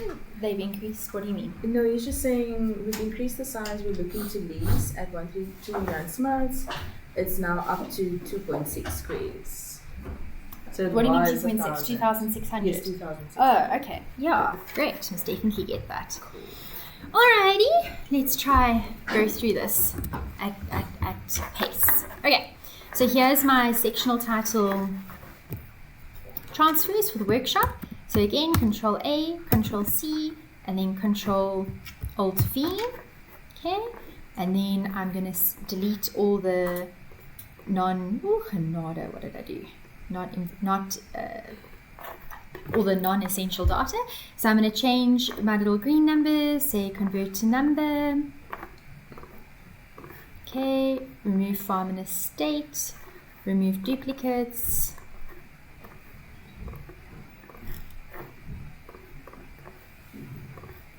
Okay, right, buyer, seller information, number of owners. Okay, and then I'm going to go and, so here it's different, right? So remove possible land size. Here, this is actually the GLA. It's not the stand size because it's one piece of land with one apartment block on that are all different, all the units are different sizes. Okay, so next thing, I'm going to change my formatting. So the sales date will become short date, sales price is currency. This I'm going to change to GLA. Okay, and then this will be GLA rate per square. Okay, and then this is going to be currency. I have to change this to make it a dynamic cell. So I'm going to say equals sales price divided by GLA. And I'm going to pull that down. Okay, then I'm going to say sales date. I'm going to say newest to oldest. Okay, and then is there anything else? You would, yeah, that's pretty much it. Okay, so then I just do my averages, and so I'm going to click merge. Sorry, I just want to check that I responded. So average, max, min. Okay, and then I'm going to say formulas, average, max, min, and then I'm going to pull this across, and then just change this formatting.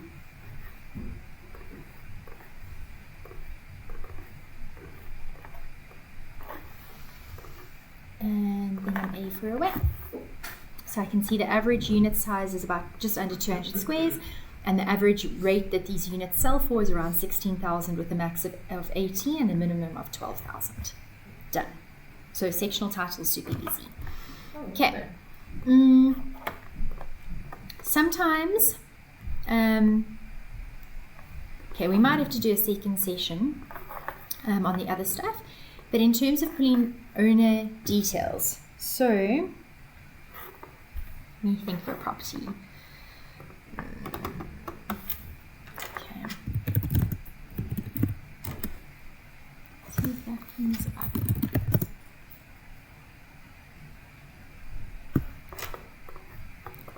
Just want to show you how to pull property details. And yeah, this one is still. Oh, there we go. So you see he had a property that he needed owner details on.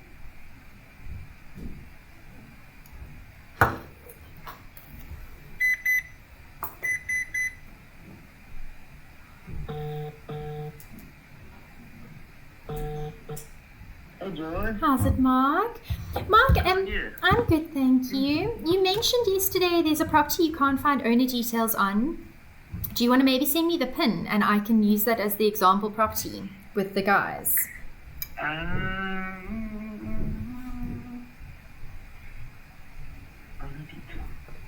Do you remember? I'm trying to remember, sorry. It was the one that you were going to foot canvas. You don't remember? It's called, the exact address I'll have to give it to you. It's on Huntsville. I'll pop you the address on my Will you just send me a PIN, a Google Maps PIN? A Google Maps PIN, I will. Thank you, Mark. Okay, bye. Bye. Okay. Don't know why satellite view just disappeared suddenly. I think there's a piece of vacant land here somewhere. Where do you think satellite view is gone? Bizarre. Okay, let's see if Mark sends this through. Otherwise, let's say I was looking for the owners of this property. So let's just see what the address is. 11 Rothesay. Okay.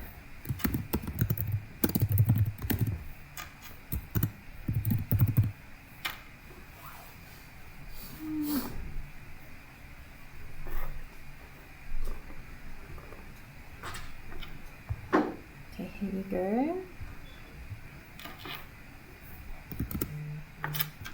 Where's your WhatsApp, Sarah?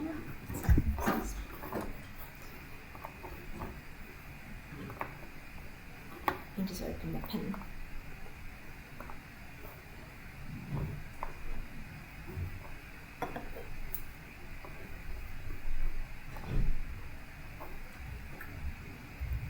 Cool. Thank you. Okay. Right. 27 Orton Street, Edinburgh.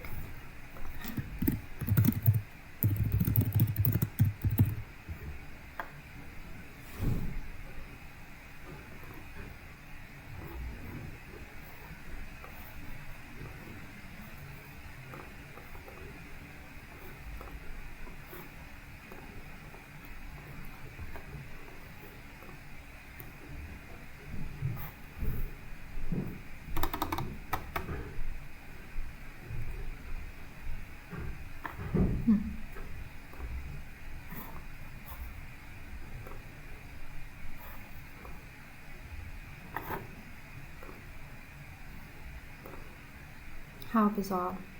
Okay. So it looks like that's owned by, so he wants, it looks like these are different stands. So I'd probably pull the owner details for all three. Okay, so for this one, and then I'd send him the property reports. Okay, so this one is owned by Tower Bridge Project, so I'd copy that. Then I go into a platform called Searchworks. I'll share the login details with you. Okay, again, lots of stuff here. All you're ever going to use is company individuals. So I'm going to go company because it's owned by company. I'm going to go see company records. Reference, you'll put OSO Joy. Company name, so you're going to say I'm searching by the registration number, and then you say search.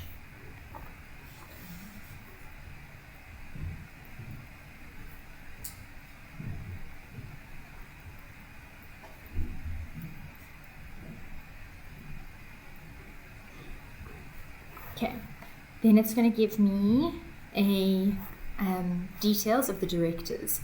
So then I need to pull these people's information, right? So again, everything I'm going to save, and it needs to be uploaded onto the database, right? So this would be uploaded under company documents. So I'm going to copy this ID number. Then I'm going to go individual. I'm going to say CSI person records, and then I'm going to put reference again. So Joy, search criteria by ID number, paste, and then you're going to click at the bottom. Should just say that we have consent. Okay, just the last thing of each one. Say perform search. So it's whenever somebody asks you for owner details, it needs to come. They need to get permission from me and maybe in time Sarah. But we can't just willy-nilly pull, because if we get audited, technically we're only allowed to pull if people give us permission to pull, which obviously can't happen because we don't have their contact details. So we only do it if it's absolutely necessary. Definitely don't do it for any junior broker unless it comes through me. Okay. Just a question. Do the people actually get notified when you actually go and search? No. I don't know why it's taking so long.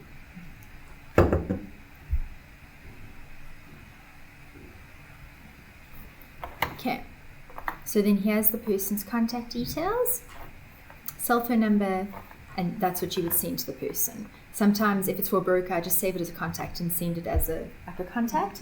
And then other times if we're doing like preparing canvassing lists for each sectional title owner, you'd put it all into Excel. Okay. Cool, so that's there. Now we still need to pull the other dude's number, so let's go back.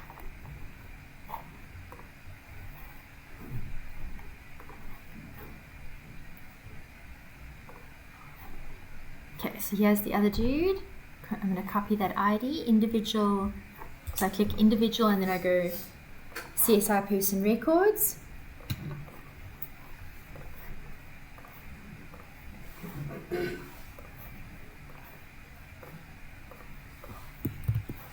Okay, oh wait, and then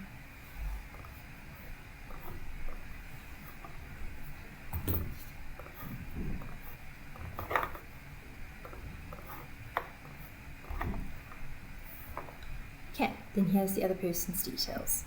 Cool. Okay, and then I'll save both.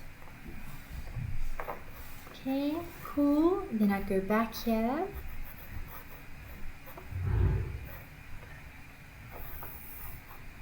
And I need to try pull for the rest of the building. The rest of of the building.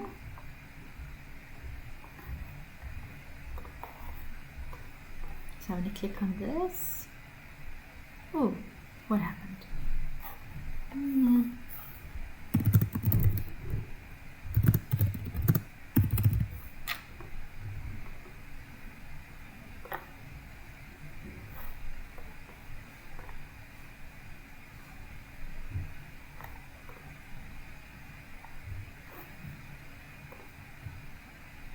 Okay, there's the other part of the property. So I'm going to pull this.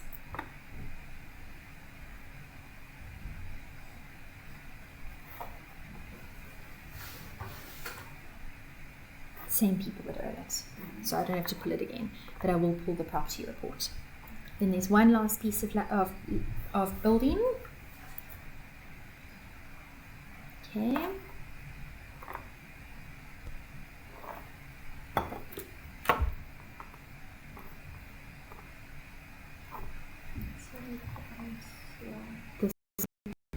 Let's try that.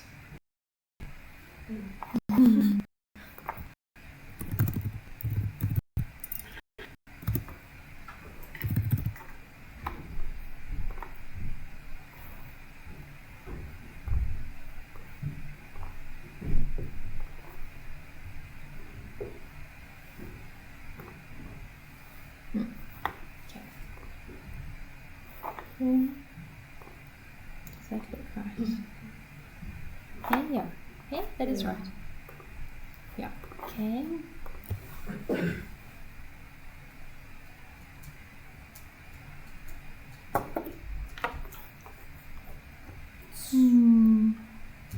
Same person. Cool. So then I'd send this all to Mark. Okay. Cool. That is pretty much it. You do sometimes, for example, like if I'm just going to give you, so if you were to look up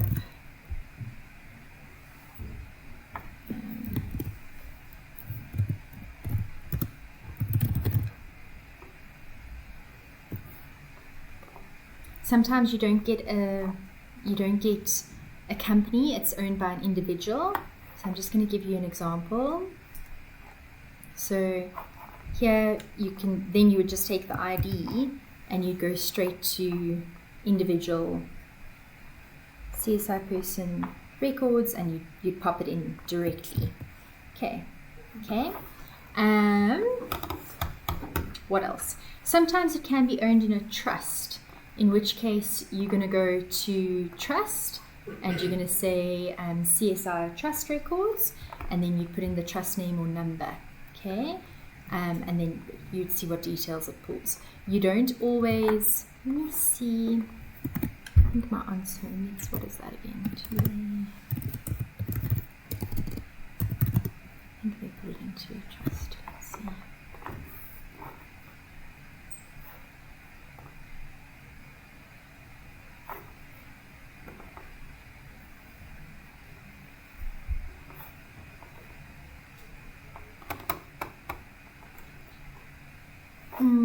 Oh, they put in a company. I thought they put in a trust.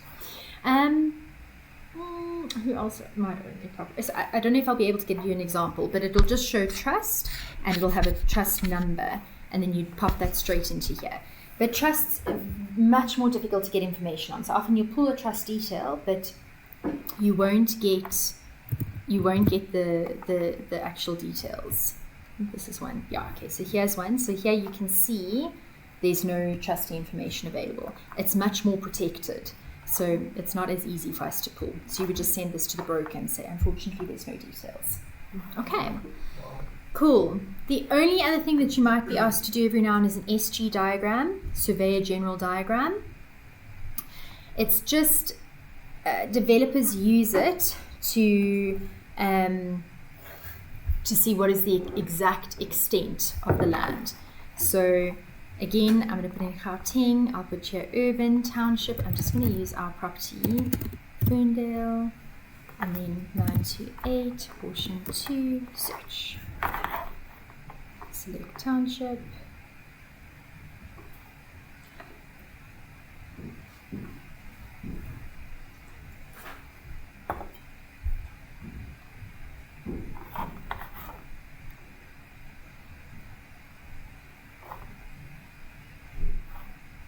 And then you just open up these files and save them.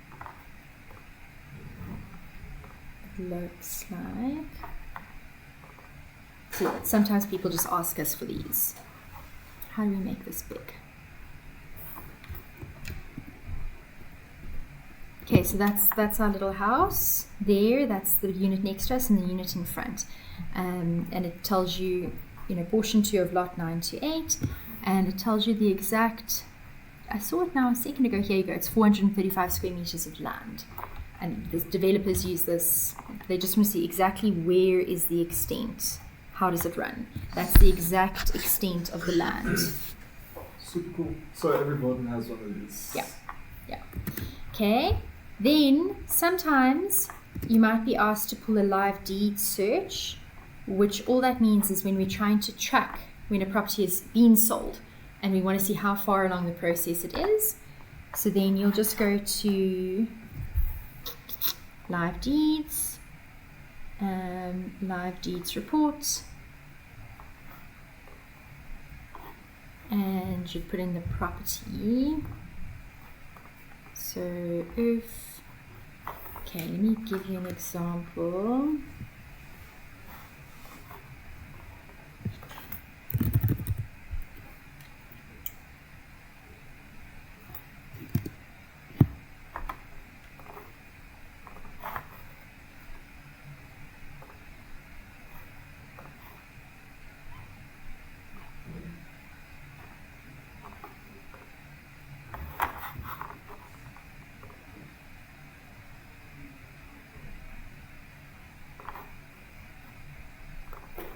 Okay, so I'm going to say portion of, gosh, I looked at that and I immediately went out and I had 1 of 156. So let's put here 1156 and Rosebank.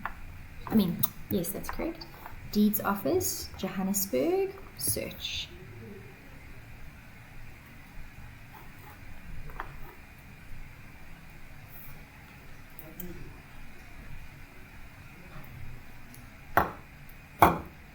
I don't know why it's doing this. Shouldn't do that.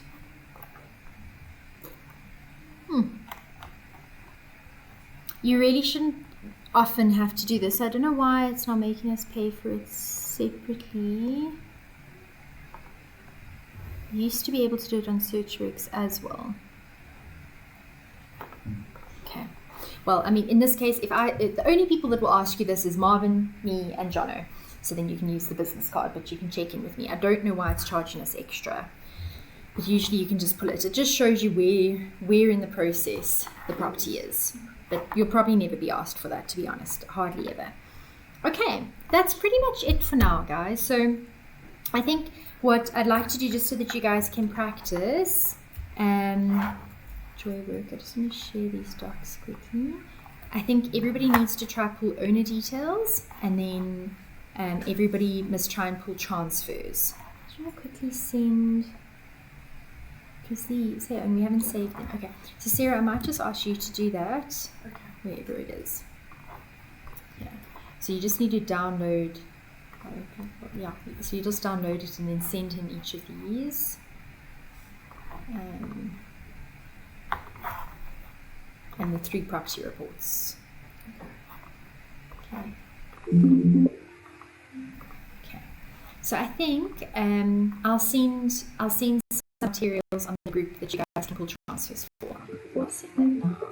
And maybe somebody can try and find out what the story is with Oxford and Jan Smuts. Let me give you a few examples. So let's say Joy and Burke. Let's say transfers to Pool. Let's say 6th Street, Parkhurst. 7th Avenue, I sort of started for you, so maybe somebody whoever does 6th Street can carry on with 7th, okay? Park Town North. Then let's do, let's try and do Jan Smuts. Try just call them. Oxford Road. 1, 2, 3, 4. What's another one that's a good one to do? Bumpus. Hey, is that a good one to do? Transfers, let's just think. Somebody can do like a Rosebank one, which will include all of the little commercial roads. So like Turret, Jellicoe, a portion of Jan Smuts, a portion of Oxford. You can go look at it. Rosebank's a block. So you can just look at those arterials. So I'll make that for Sarah. I wonder if these, just Jan Smuts and that sort of thing should work. So give that a go. I'm going to give that to Luke and then to Lana and Daenerys. Okay, and then owner details to Pool. Okay, I'm going to say 55 7th Avenue. What else? I'm going to ask you to pull owner details. Like you can make a canvassing list. Owner details for the workshop, 7th Avenue. You can do the same for what else? President Place, that's sectional title. Let me just write here, that's sectional title. What else? What are the other ones that you can do? There's one called 37th Avenue, PTN. Then what else? There's 2 Hood, Rosebank, sectional title. 1, 2, 3, 4. So I'm going to give you guys each a sectional title and a standalone. So I'll just rather write it like that. And 55 7th PTN. And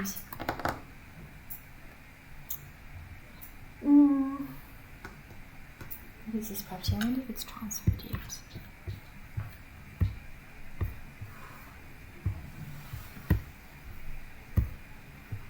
$31 keys. I'm going to send. What else can I give you? It's 27 6th Street. Was it 27? Let's see.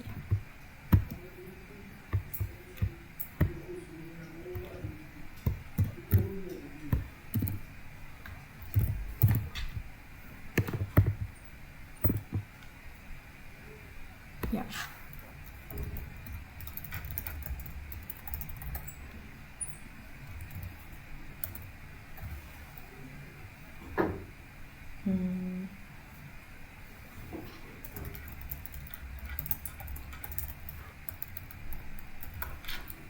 Okay, so let's make this Sarah, oopsie,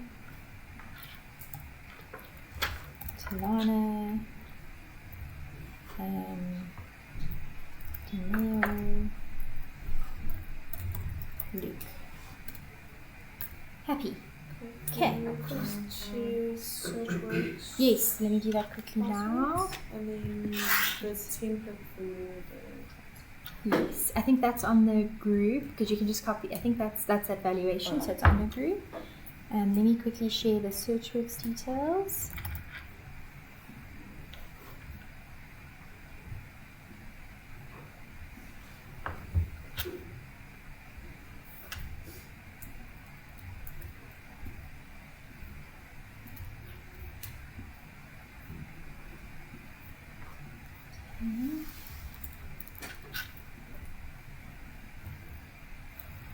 Okay. Working between Mac and that one. Okay, there you go. And then Lightstone. I just want to share the actual thing. Okay, happy. Cool. Okay. I think give it a try and then we can do a follow-up session to go through the stuff. Sounds fantastic. I mean, when would you like it? Wow. Yeah, it's a good question. Should we try for the end of next week? Oh, that sounds so fantastic. Let's do the end of next week. Imagine I said the end of tomorrow. Another one-nighter. Okay, cool guys. Thank you. Good session. Thank you for listening. I know it's a lot to take in. The best way to learn is just to practice. Yeah, that's the best thing to do with these systems. Cool. Nada. Thank you for your computer, Sarah. Cool. Okay. Cool guys. Enjoy the rest of your day.